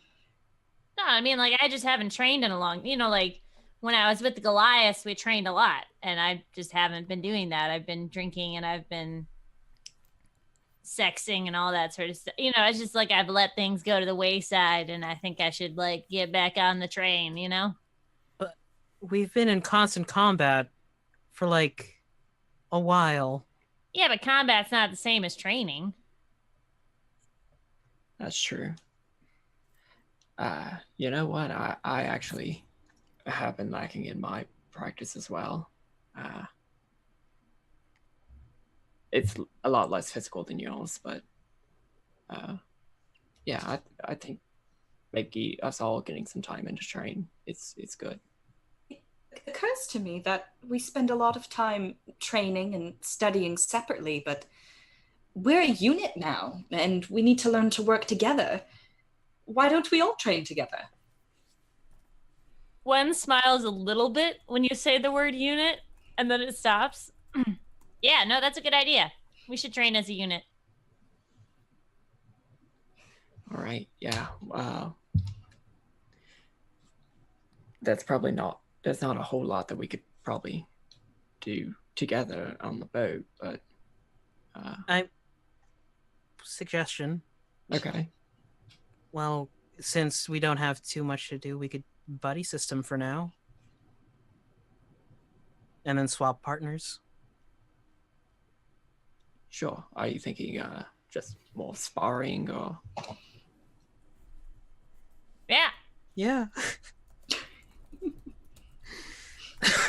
Sorry. I need some water.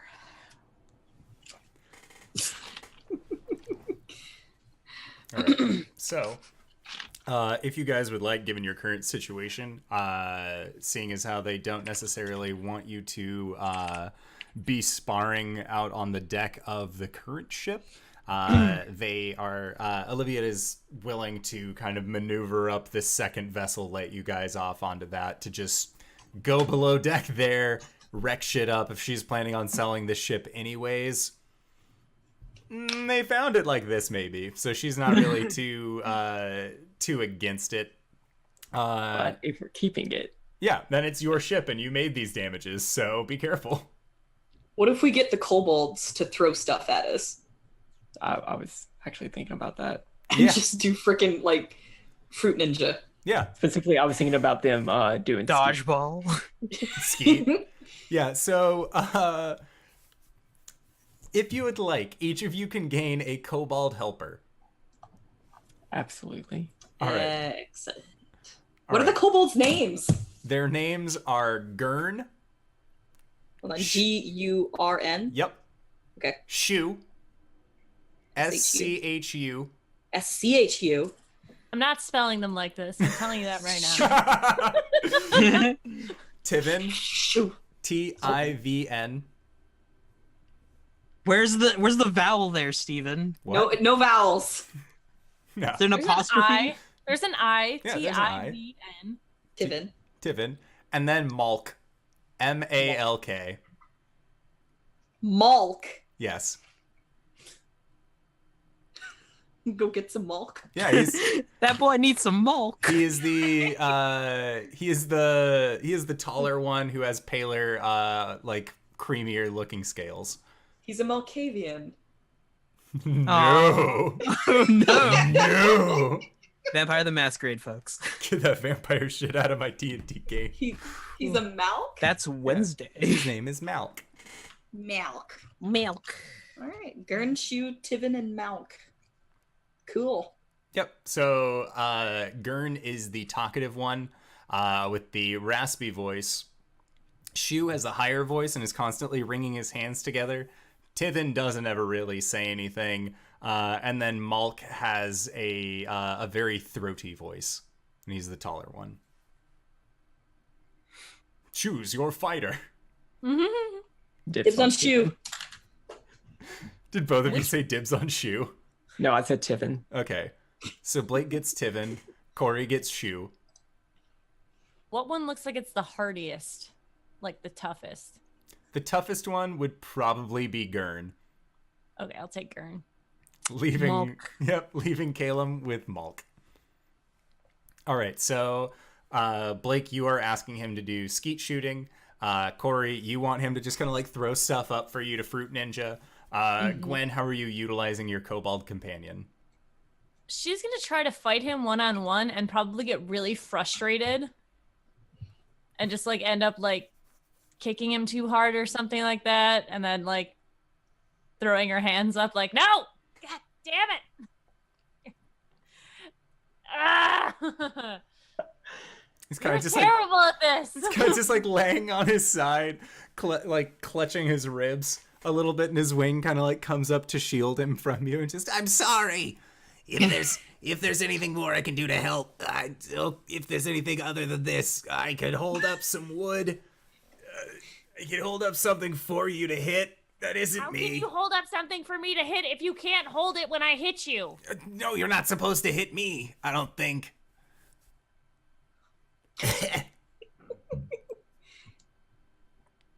It's fine. Just go do something else. I could fly up and tie a rope somewhere, and then you could climb the rope. Sweet, let's do that. Yeah. and he just like soars off. And then on the deck of the ship, he's actually tied a rope very high up the mast that you can see goes about like 25 feet. And Gwen's just gonna climb it and stuff, but with her abilities, like climbing a rope with her own body. Oh, she climbs it once, and then she's like, all right, that was fucking easy. Gurn, get over here. Hold on to my waist. He Don't use your wings. Just wait, what? She's gonna use him as a weight belt. okay. It just wraps onto you, and it's just holding on while you do it. And Caelum, what are you doing with your kobold companion? I give him my spear, and I tell him to attack me. And I'm just gonna practice parrying. Okay. And then partway through, I'm like, wait, hold on. Walks over to him, adjusts his stance slightly, and then you hold it like that. Yeah. Okay, cool. Goes back. You taught him too well. I rolled for an attack and it got a crit. Oh boy. Caelum dies. Yeah, so he is going to deal an accidental 3 points of damage to you. Oh boy. Or, yeah, because you got double ones, and then his modifier was +1. That'd be 6. Oh no, the drink. Yeah. And he just accidentally stabs into you with this long spear, and then pulls it back out and just says, I'm sorry. Ow! But also, that was really good. Thanks. Do you want me to try again? Yeah. Okay, he's gonna try and do it again. He gets an 18 to hit. I'm gonna use my shield to boom. Yeah, and he's just gonna steadily be trying to like poke and jab at you. And there are some points where like he'll fly up into the air and then try getting you from there to kind of have you fight aerial combat as well. That's. Oh, go ahead. Yeah. Guys, I thought we were supposed to be training as a unit, but we just went off to do our own things. I was about to mention that. I mean, we're doing it in the same space. Cori is going to approach Gwen, and she's going to tie their feet together. Whose feet together? Like three-legged race style. And she's like, this is something we used to do back in my Caelum training. She's gonna look at her leg and she's gonna look at you. This isn't going to work, Cori. Well, we have to make it work, and that's what the training is. What is this training? Well, it forces us to work together. So let's start off by trying to get across the boat. All right. Gwen grabs your side and pulls you on top of her, like so you're bent over her, and she just starts running across the boat. This isn't necessarily what I was talking about, but you did make it work. So gold star. Cori, I don't think this is as effective as you think it is. What? I mean, why did you tie our legs together? I could just carry you. You're right. So let's try it without carrying each other. Okay. Shoot, pull! Whoa, shit! And then, like, a crate just comes flying at them. Okay. Think fast, Gwen! What the fuck? Yeah, you just see this kobold, like, arms extended outward, having thrown it, and Gurn, who is still on your waist, Gwen, just like pops off and just flies over. Gwen is going to shift behind Cori, like turn sideways so that she's behind Cori. All right, Cori will matrix dodge from the crate. Okay. We'll see. Yeah. The crate, terrible. Shu is not the greatest at throwing things. Yeah, so Coriander's just bent over backwards over Gurn and Gwen. Gurn flew away when... Oh, he flew away. Yeah, okay, he flew so away as soon as shit like, started getting sent at him. So she's like just like bent over backwards over Gwen, and she's just like, "What was that?" I was getting out of the way. Well, okay, fair enough. Maybe we should actually have a goal. Blake, what do you think we should do? Does a What is 17 hit happening? you? What's that? Does a 17 hit you? Oh no, it doesn't actually. Another box just goes towards you and just kind of like sails off to the side and then clatters on the ground. In response to that question, I'm sure at some point during his training, in the Sanguine Orders, Blake has definitely done some trainings with other blood hunters that was meant to be cooperative. Does he remember any of them enough to replicate them? He knows that he would need like a forest, something mutual to hunt after. Like a lot of the team building exercises that you did were often like going out on missions together. So for you, this has kind of been the norm of what you do. Like there are, then of course Blake was there always chosen last for teams. Yeah. As in, he was never chosen. Mood. The instructors would choose Blake for teams. It was never the other hunters. So yeah, as far as you're aware, this is how teams usually function. The fact that you have these little helpful kobolds, great. But in terms of like actually having a training regiment, nothing that you could think of involving having to be on boats, other than maybe like trust fall situation, which that's a sore spot for you.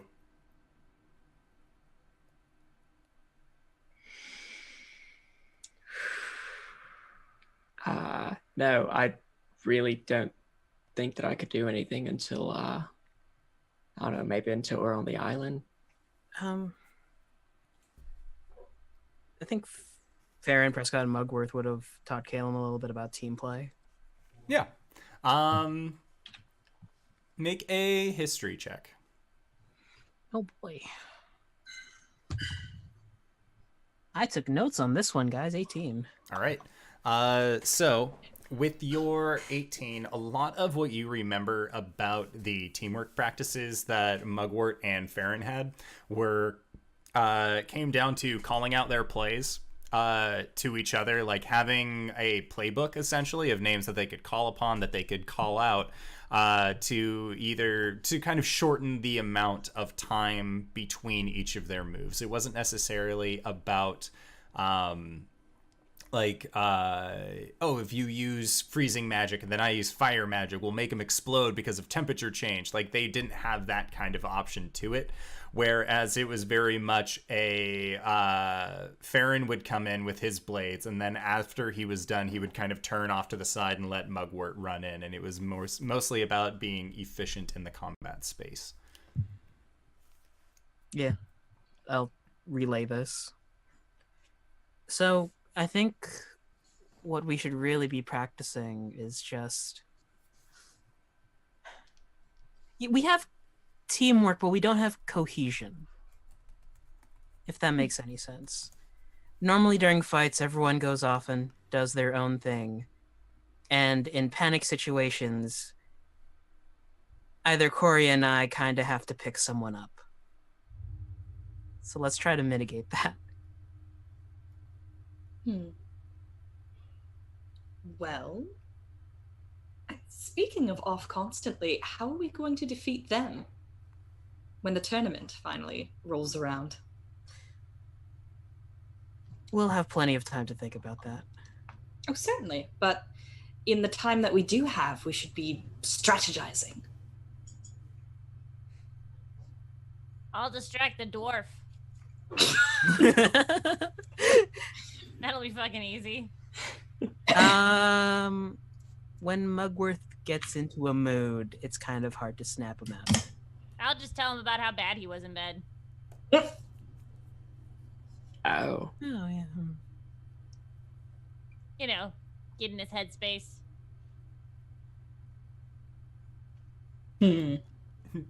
And Shu from behind the crates just, That seems messed up. It works.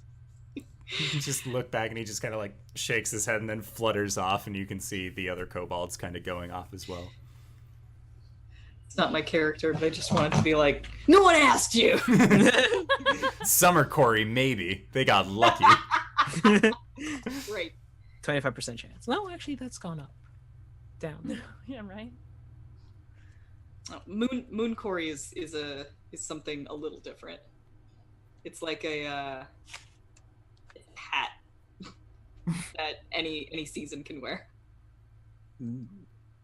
Right? Yeah. Does that sound right? Yeah, it's like an underlaying form. So now if anything, there are seasonal variants of moon. That's right. The moon's around no matter what. Yeah. Wow. Wow. So, all right. If we're going to start formulating plans, Mm-hmm. at the start of whenever something happens, what do you guys want me to do?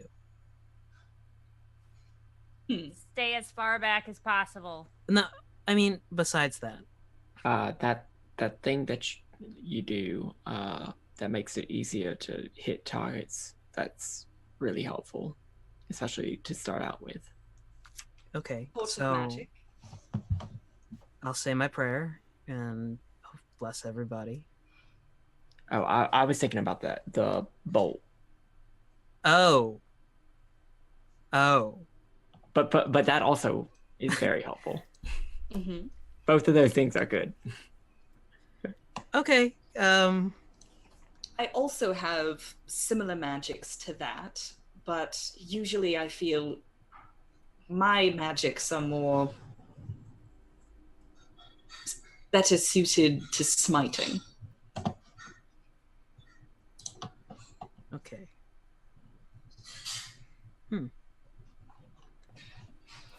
The start of combat. He's writing notes.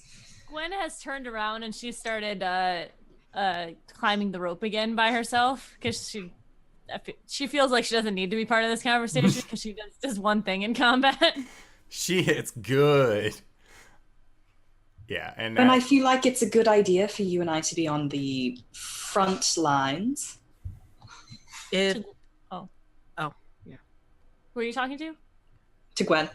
Oh, Gwen's up the rope. yeah, you look over where Gwen was and you just see that there is a rope just kind of like, Oh, and there she goes. yep, dancing, and you look up and she's just scaling up it like a little monkey person. Well, usually she's doing what she needs to be doing anyhow. So,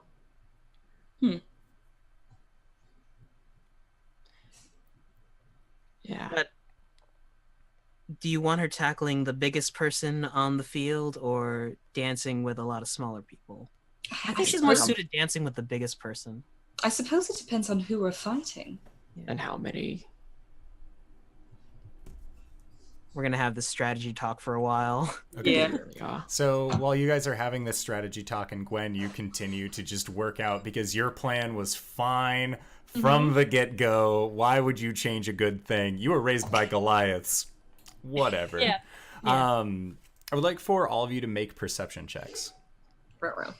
Ruh-roh. That's never a good thing. 6.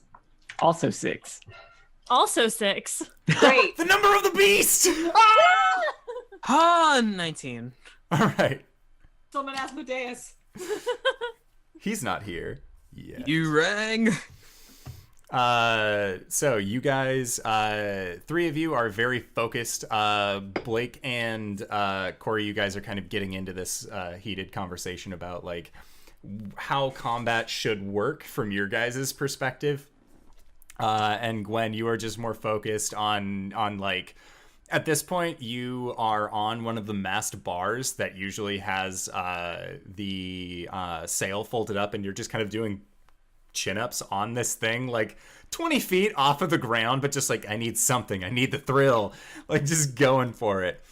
And you don't really notice this because you are actually heating up just through your exercise. But Caelum, you notice that it is starting to get significantly warmer where you guys are. And as you look around, you see that a lot of the dark clouds that had kind of been forming overhead have all begun to, like, there's a ring almost of where they stop versus where you guys are.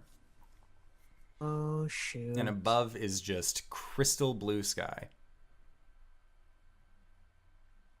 Guys, is it a little bit warmer? Now that you mention it, yeah. Hadn't noticed. Why? Can I make a nature check? Yeah. Damn it. I get that song out of my head. 14. Okay. So with your nature check, looking around, like, this is unseasonal, to say the least. And as you kind of think about it, you've heard that there are some magical spells that allow you to control the weather, but you know that those are very high level. And as you kind of look around and look past the front boat, you can see in front of you just this large island that has, that's maybe about 6 miles off from where you guys are. And you can see that it is just, there is a large wall that rings its outer sides. It almost looks like it's broken up between a northern shore and then, or between a eastern shore and a western shore.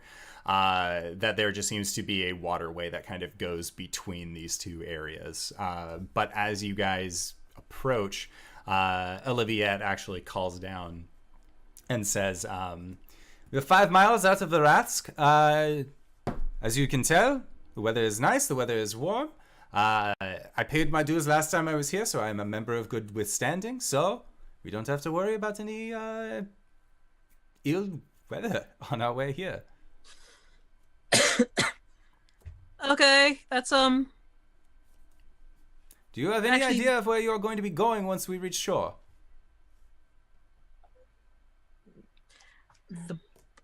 What are we doing with the ship? That is a good That- question.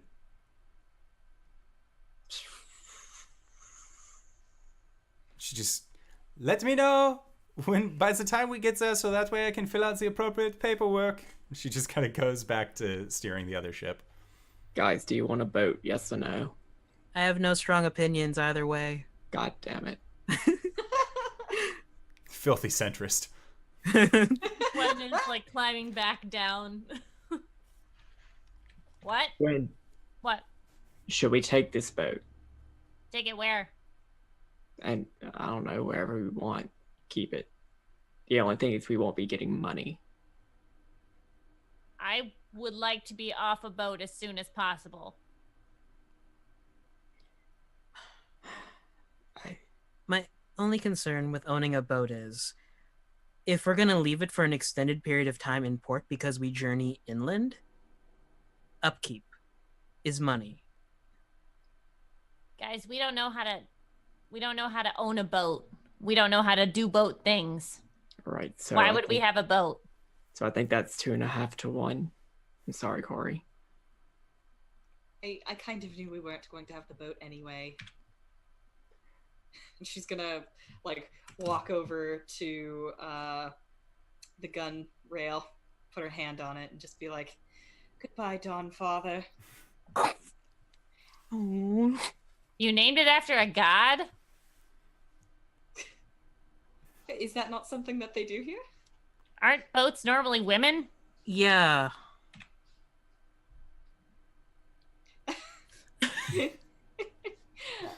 Oh, the natural plane is such a strange place.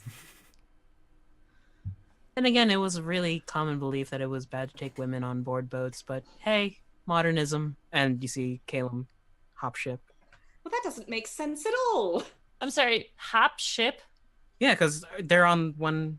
You didn't boat slow name. down. You're being towed. You're being towed. He jumps over. Bye, guys! We're not And here's keeping this my- boat? Fuck it. Just drown. Here's my new character, Bristlebeak. Olivia, we're selling the boat. Or I guess you're selling the boat. No, we don't need. Why? No, we don't need a boat. Okay, good. All right. So that's the That verdict. We can get money. Yep. All right.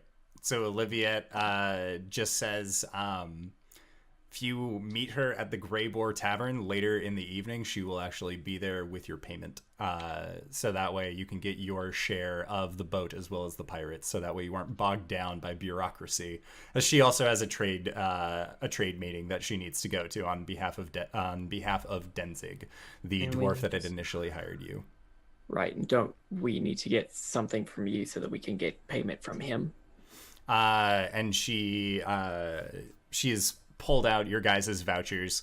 One, and at the top it says that the hired arm in question, underline, has completed the trip under, and then you see safe, and then a / dangerous, and she circles the dangerous part. To which each adventure is then owned either, and it lists the price out and kind of continues on that way until she signs it with a flourish at the end. And she does this 4 times and then hands each of you a voucher. All right. Can you point us in the direction whenever we land to redeem this? If you'd like, I can send somebody with you. They can show you the rest of the way. Perfect.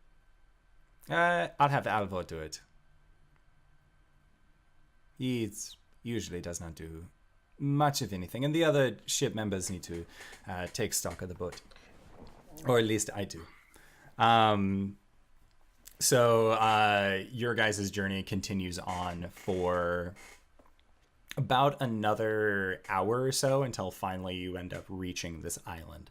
And this island itself is massive, and you can see that there are white sandy beaches that are littered around, and looking off of the boat as you near, you can see that there are long fronds of seaweed that just sort of extend up from the bottom of the ocean, but looking out you can see that they are vibrant in color. It's not just this dull green of this kind of like deep lichen that you've seen previously. They are instead vibrant blues, greens, pinks. Cori, this actually gives you a moderate flashback to the memory that you sent Oliviette to of being through these kind of Feywild seas. And you can see that there are just a variety of saltwater fish that all seem to be swimming around, each one vibrant in color. And as you approach the island, you can see that each of the houses and buildings that are placed on this island, that sort of looks like it is domed, just with the mass quantities of buildings that all kind of extend upward and outward. Each one of them is painted into either a blue, yellow, red, white, just some other kind of more vibrant color. And a lot of the plant life as you approach as well just seems to continue to be this intense coloration. And you can see that there are some ferns that are growing about 3 times the size that you would initially expect, and it just seems like this entire area is just verdant underbrush next to the beach, next to the beachhead.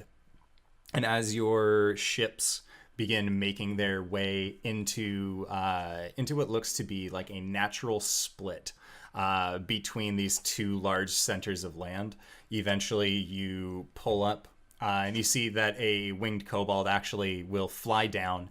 Olivia will give them a piece of paper, and the kobold just nods, flies back up again. And you can see that he's wearing what looks to be a little copper-colored tabard that has a small insignia on its side. That looks to be a set of wings with a spear coming down the middle. And these look like draconic wings and not like feather wings at all. And then he flies off, and after sitting there for roughly 10 minutes, you actually see that there is a large gate that begins to come down from behind you guys, sealing the two of your ships off in this small enclosed area. And as you are resting there, you actually hear the sound of rushing water. And looking along the sides, you can see that water is pouring in from the sides of this mountain chasm that is sort of lifting your ship up. And after several series of this, eventually you find your way into this large seafoam greenish blue harbor that, looking down, you can see almost entirely to the bottom with how clear these waters are. And looking around, you can see that there are a variety of races on the docks.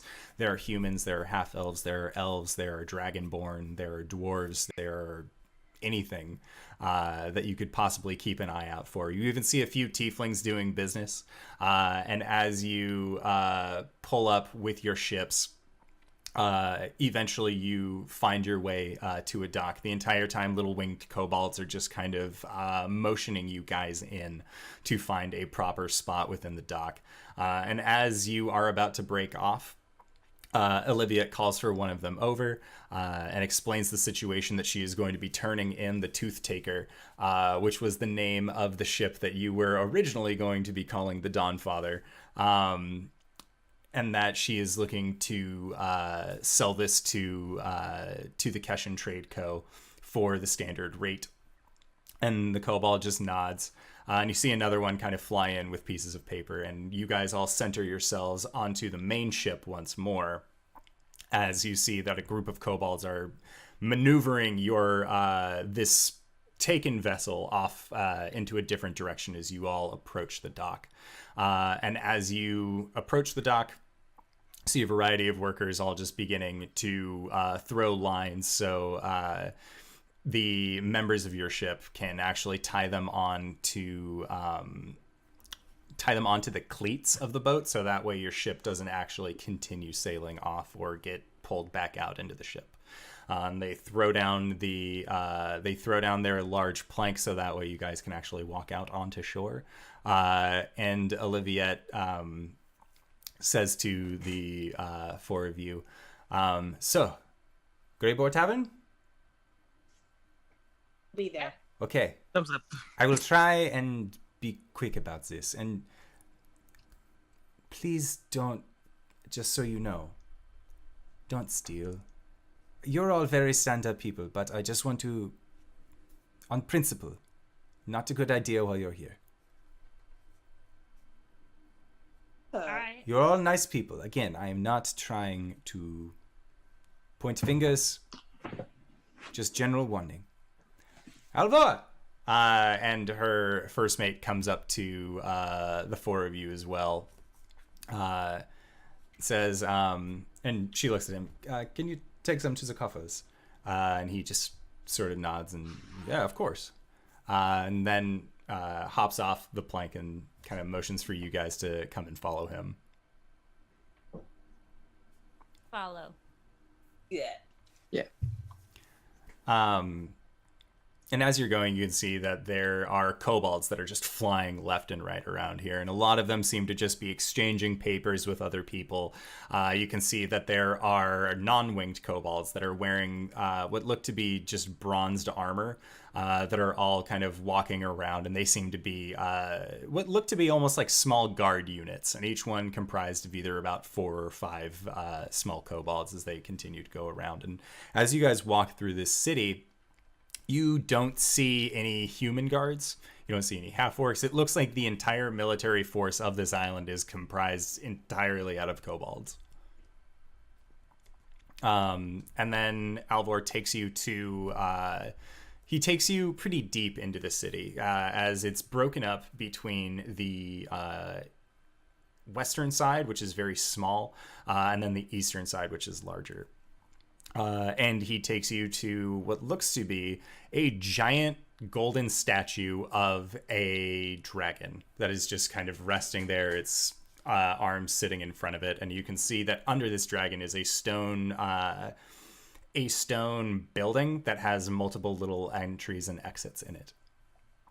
And he leads you guys into the coffers and says, all right, if you want, I can get all the paperwork taken care of. You have your 4 notes? Yep. And he'll take the papers from you, and then he'll go over to the counter, explain the situation, explain that this is coming from Denzig. This is Denzig's hand. This is Olivia's hand, claiming that you guys have indeed gone through the dangerous trials to reach the island of Arasthk. And when he comes back, he has 4 individual pouches of gold. Each one for the 125 gold pieces per that you guys had been promised for doing this mission. Thank you. And the captain said that she was going to be by with your share of the pirates and the ship later, so just try not to spend it all in one place. And if you guys do end up deciding to come, needing to go anywhere, Midnight Dancer is always available. You just Thanks, kind of. Tutor. Is there anywhere else that you guys need to be going, or do you just want to explore? Eventually, we need to get to the tavern, so if you can just point out the direction. All right. Well, luckily, you're gonna want to go to the northeastern side. It's over near towards where the barracks are.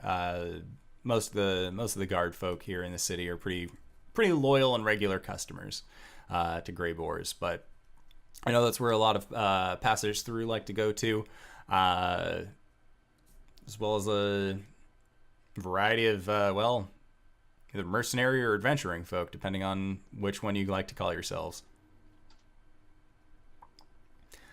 But it has been my pleasure being your first mate as well as your temporary captain. I hope that you enjoy your stay on the island, but if you don't mind, I gotta get back to the ship. Yeah, of course. Yeah, and he just starts going off, leaving you guys kind of just like standing in the middle of the city with these large bags. So what do we do now? This is the most money I've ever had. Really? Yeah. You okay? A little nervous. It's kind of heavy. Caelum just like starts putting it in his pack. Don't be nervous. You Thinks about it, puts a couple of books on top of the gold. Right. I will be right back. So if the DM doesn't come back in 15 minutes, we're legally allowed to leave. We're legally allowed to level to 20. Let's time it. So when he comes back, let's just yell and pretend like we're having a really big argument. Okay. Okay. Like in character or out of Yeah, character? in character. Okay. But anyways, so like, what are we gonna do now? I mean, I'm good with we're getting on this island and we're gonna see people and then get off, right? Right, but while we're here, we could also kind of look for work. Hmm. You want to stay on the island with a big ass dragon on it? Oh, true. Like. Well, I kind of need indoor here if I want to ask if we need to stay on the island with the big ass dragon on it. Well, if we do want to leave fairly quickly, I'm sure that Oliviette would be willing to take us with. I swear to God, Blake, I will murder you in the street right now. No, stop. I'm not gone too far, Gwen. I Okay, will you know- shoot you down. I Now. will cut you Leave room down. for Tiamat. I am not sleeping with Tiamat. What did I miss? What did I miss? Nothing. That was not in character. That Mm-hmm, was sure. All right. Do we want to stay on the island with the big dragon? It's the question that I was asked to ask, or that I think I want to ask. Your dragon daddy? Yeah. You draggy. Oh, Indoor, he's asking you. sorry. I Yes, thought that, Harlan. yeah. So, oh, sorry. Oh, you caught me. I was doing a thing. I like to paint. No. And you asked Tarlayan if it is a good idea to stay on the island. Yeah, so it's the TLDR, the conversation was, what are we doing? Are we just like getting paid and going to see people and then leaving? Or if we want to stay for a little bit. And I want to ask Tarlayan if there's any merit in staying here in his mind. And he says, I've never been here before. There wouldn't be any harm in looking around, spotting weaknesses in his defenses.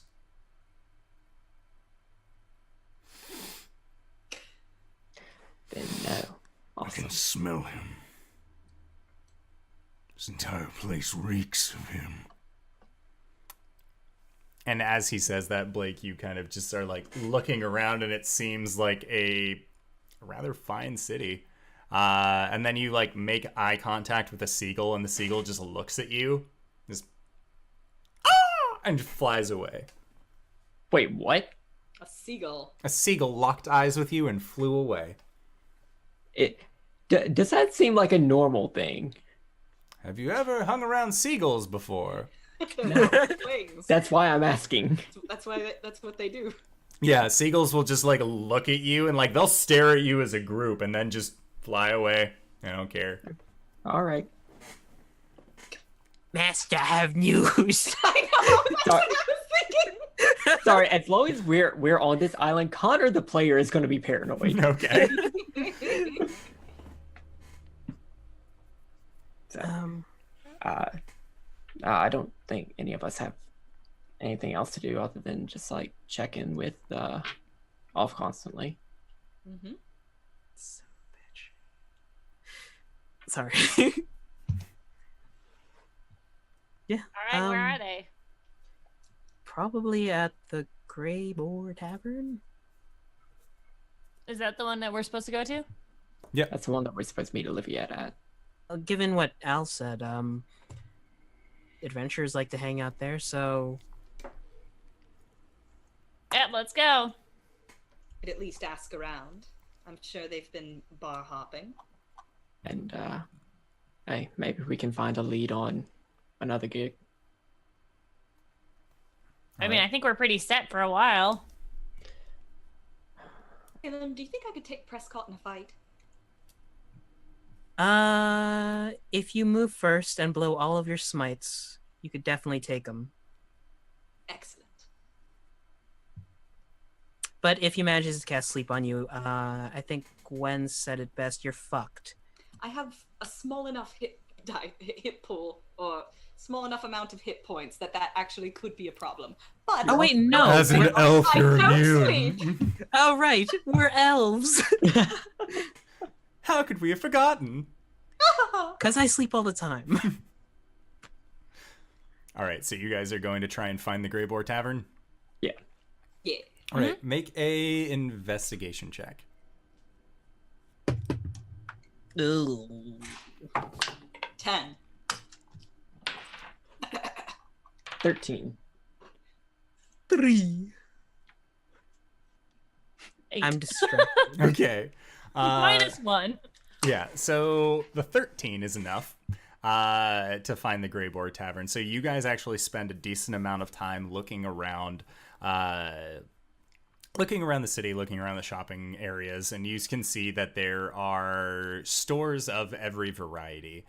For every niche audience, if you are looking for any kind of one item or one thing in particular, it seems like there is a place where you would be able to find it.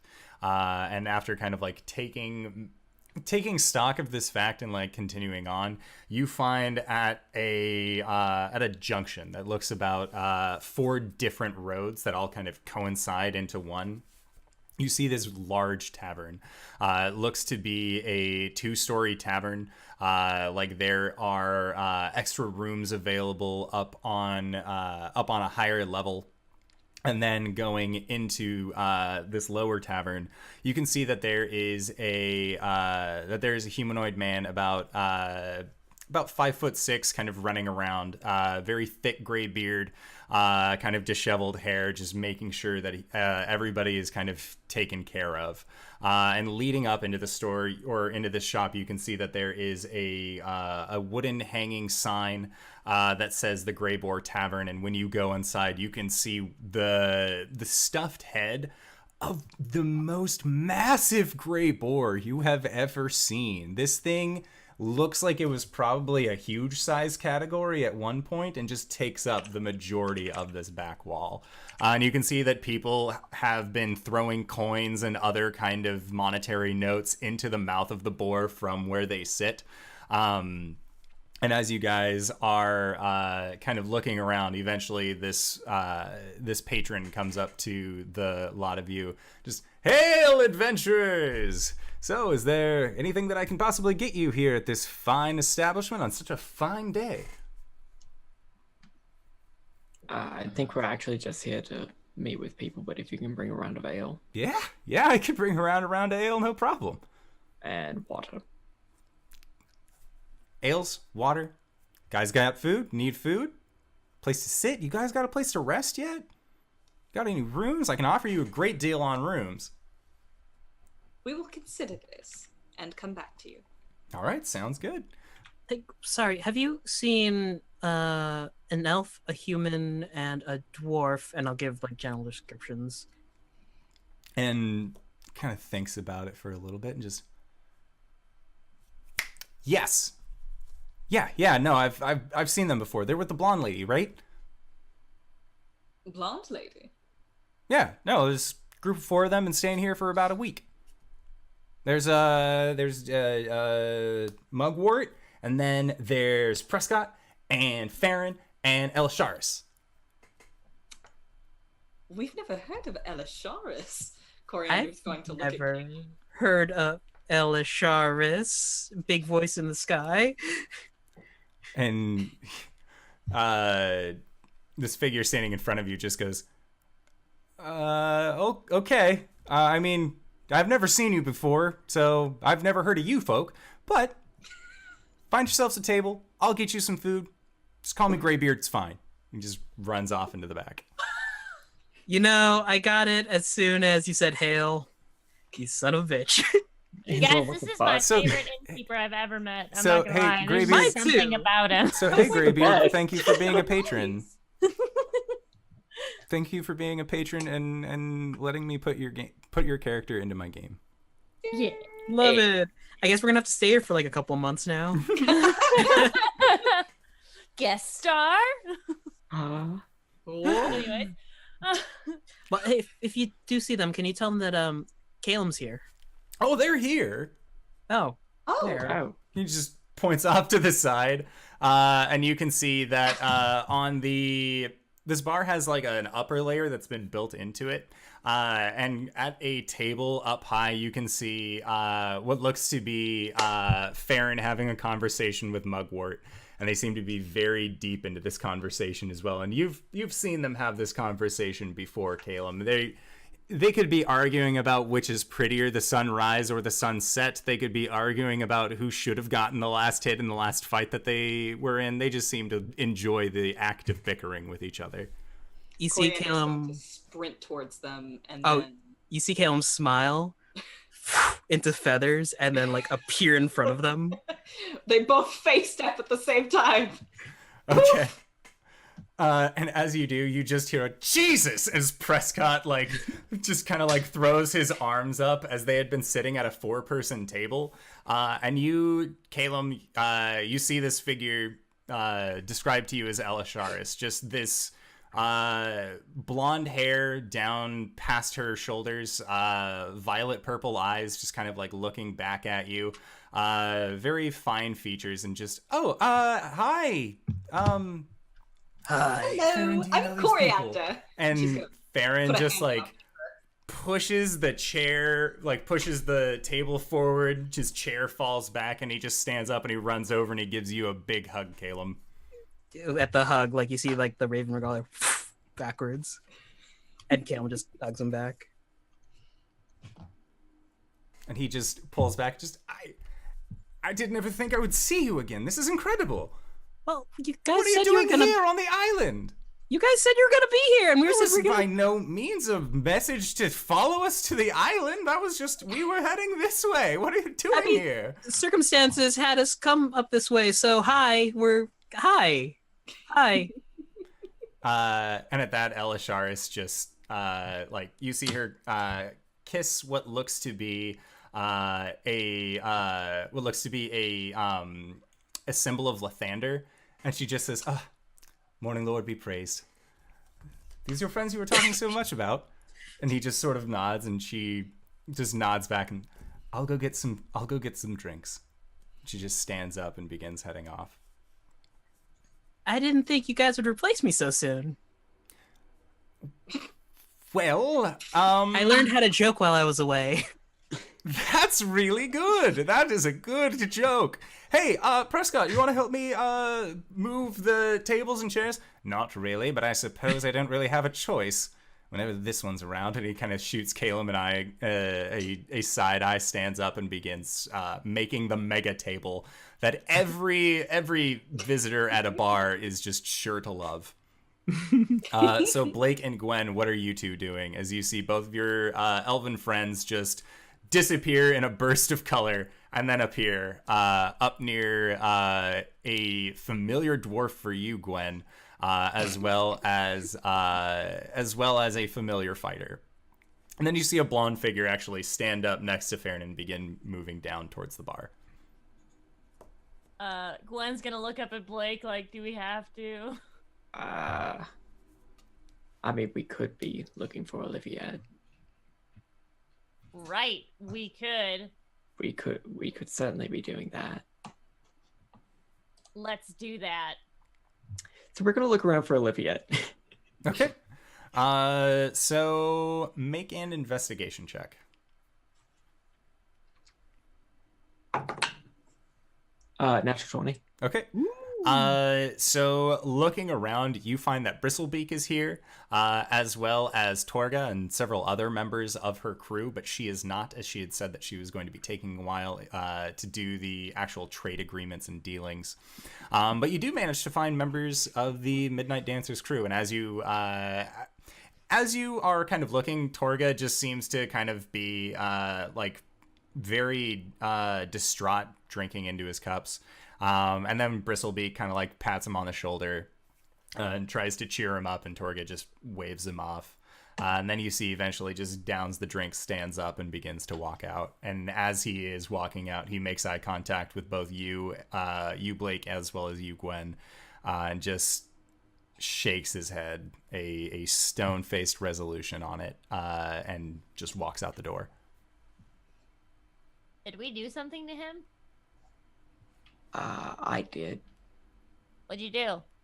I kind of... Well, whenever Caelum raised his friend, I kind of killed him. Again. Oh, yeah. Oh, yeah. He's still on about that? Dude, the dude was dead, and then he wasn't dead, and he was a zombie, and then he was dead again. Like, it's not that difficult. It can be a bit traumatic for civilians. I've fought beside raised warriors that I've fought with. I'm sorry, what? Yeah, like, if someone falls in battle, one of the shamans just raises them, and they keep fighting. And then there's like a whole ceremony where we like re-kill them. That's kind of fucked up, but at least they die again, and it's a good. Gwen, I'm really concerned, but I mean, well, like, think of it this way: like, if your whole life is about being a warrior, and you die in combat, what better way to serve your people than to be brought back to continue that combat? doesn't have to defeat the purpose of a warrior's death. There's a whole soul thing, and I'm not gonna bore you with all the details, but like, when you die, your soul is gone, right? And when you bring your body back, or when they reincarnate you or reanimate you. No, I knew that word. She didn't. Small, like, spurt of blood comes out. Then your body is being used to further the cause, basically.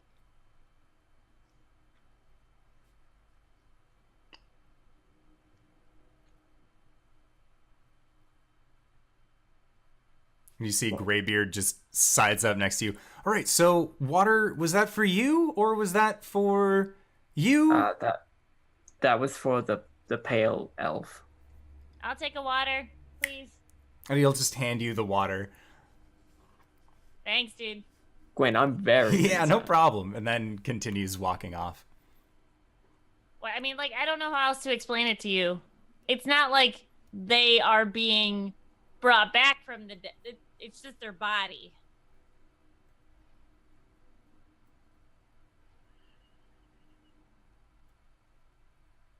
But I mean, if you're not cool with that, that's fine. That's just how we do it.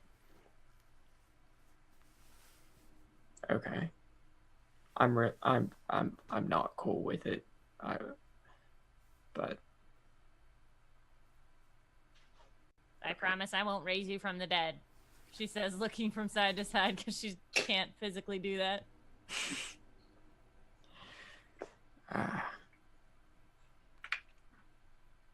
Okay, I really don't want to. Wait, he's left the table, right? Great. The dude that I offended. Yeah, no, he stood up and he has left the bar. I mean, do you want to go sit with them? Because Olivia's not here. I would prefer to go back to our party. Why don't you go ahead and go back to them? I'm gonna go get some food.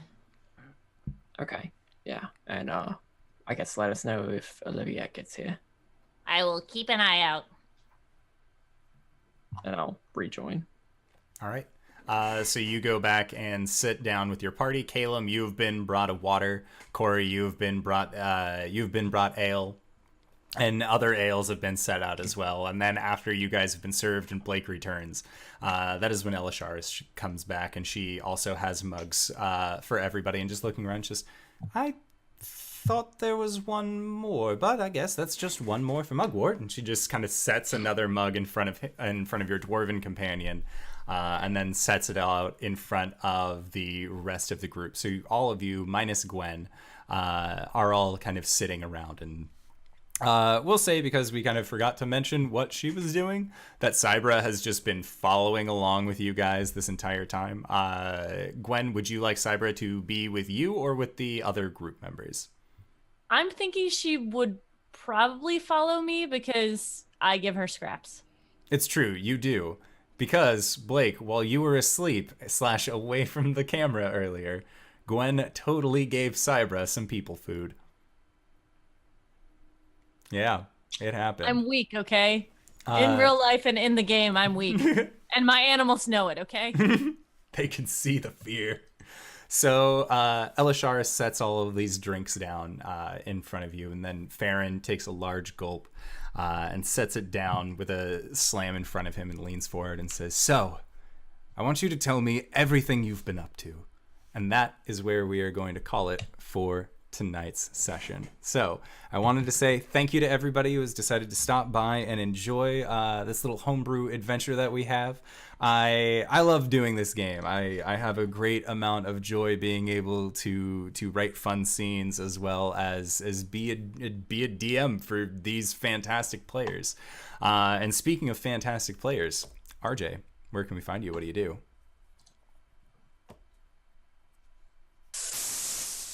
Ah, shucks you. Hey, my name is RJ here on the show, or you can find me at RJustice282 on Twitter and Twitch, where I tweet about the nerdy things in life and sometimes stream Overwatch with 2 out of the 5 people here. I can count, sir. I can't. I can't either. You can catch me also on the Tuesday game as Hubris the Tiefling Warlock, or Wednesday coming up as a mystery character on Curse of Strahd. And on Saturday on Pro Restarter stream at 1 p.m. as Ajax the Initiate on Monster of the Week. Yes. And LB, where can we find you? What do you do?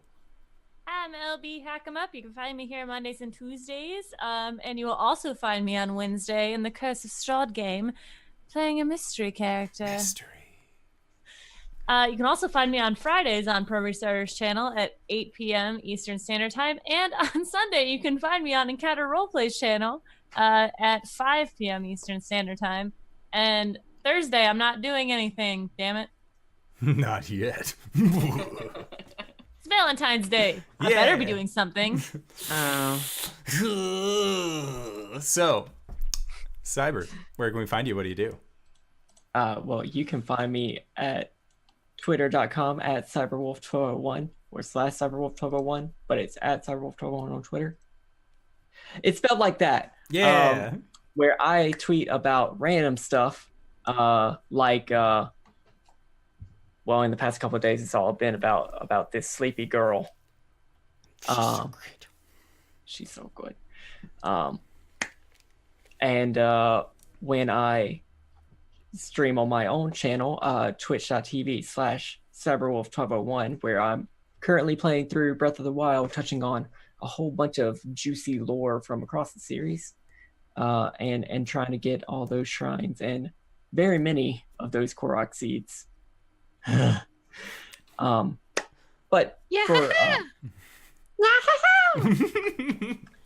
but for other role-playing content, you can find me on right now, right here, obviously, and on Thursdays you can find me on twitch.tv/ProRestarter, where I am playing a small shifter child, and oof, things are gonna be real good. I hope. Yeah. All right. Awesome. And check out Open for Adventure as well. Yes. They are good to us. They are nice people. And if you have somehow found my YouTube channel, more Let's Talk About It coming as soon as I edit it. You'll get there. It's okay. All right. And Danae, where can we find you? What do you do? My name's Danae Jo Keener Crompton. You can find me at DanaeKeener.com. That is my Tumblr page. You can find doodles there, including a doodle from tonight. So that's going to be going up as soon as we finish up here. So that's Danae Jo Keener Crompton, DanaeKeener.com. All right. And what are you doing this Wednesday? Oh, I'm gonna run a Curse of Strahd game. Are you guys interested in that? Yeah. You should be there because it's gonna be great. Oh my gosh, Steven and LB were speaking in character off camera, and I'm just so excited. I'm so excited for us to get started on this, and it's gonna be so good. It's going to be a good time. So you should come and see it. Yeah. Yeah. And I am the Indoor Adventurer. If you have made it this far, you probably already knew that already. But if you didn't, then you can check us out at twitch.tv/TheIndoorAdventurer, youtube.com/TheIndoorAdventurer. We also have a Patreon up. So if you want to join in on some of the festivities that we like to have going on, then you can check that out at patreon.com/TheIndoorAdventurer. Where by joining in, you can get, you can have what happened to Greybeard happen to you, where your character will eventually find its way into my game, as well as you will gain access to the Discord, as well as a plethora of other amazing things, such as an after show, which we do immediately after this show, where we get to ask each other questions in character as well as out of character to find out what is going on in a character or player's mind at any given time, as well as answer questions from the community, because you guys are awesome, and I want to always do what we can to help give you guys a good show and a good thing to be a part of, because I like community, and you guys are the best community evers. Take that, air conditioner repair podcast community. I'll fucking overtake you, I swear to God. All right, so that is going to be our show for the evening. I just wanted to say thank you again so much to everybody who stopped by. Thank you to these players, and we will see you guys next time. All right, everybody.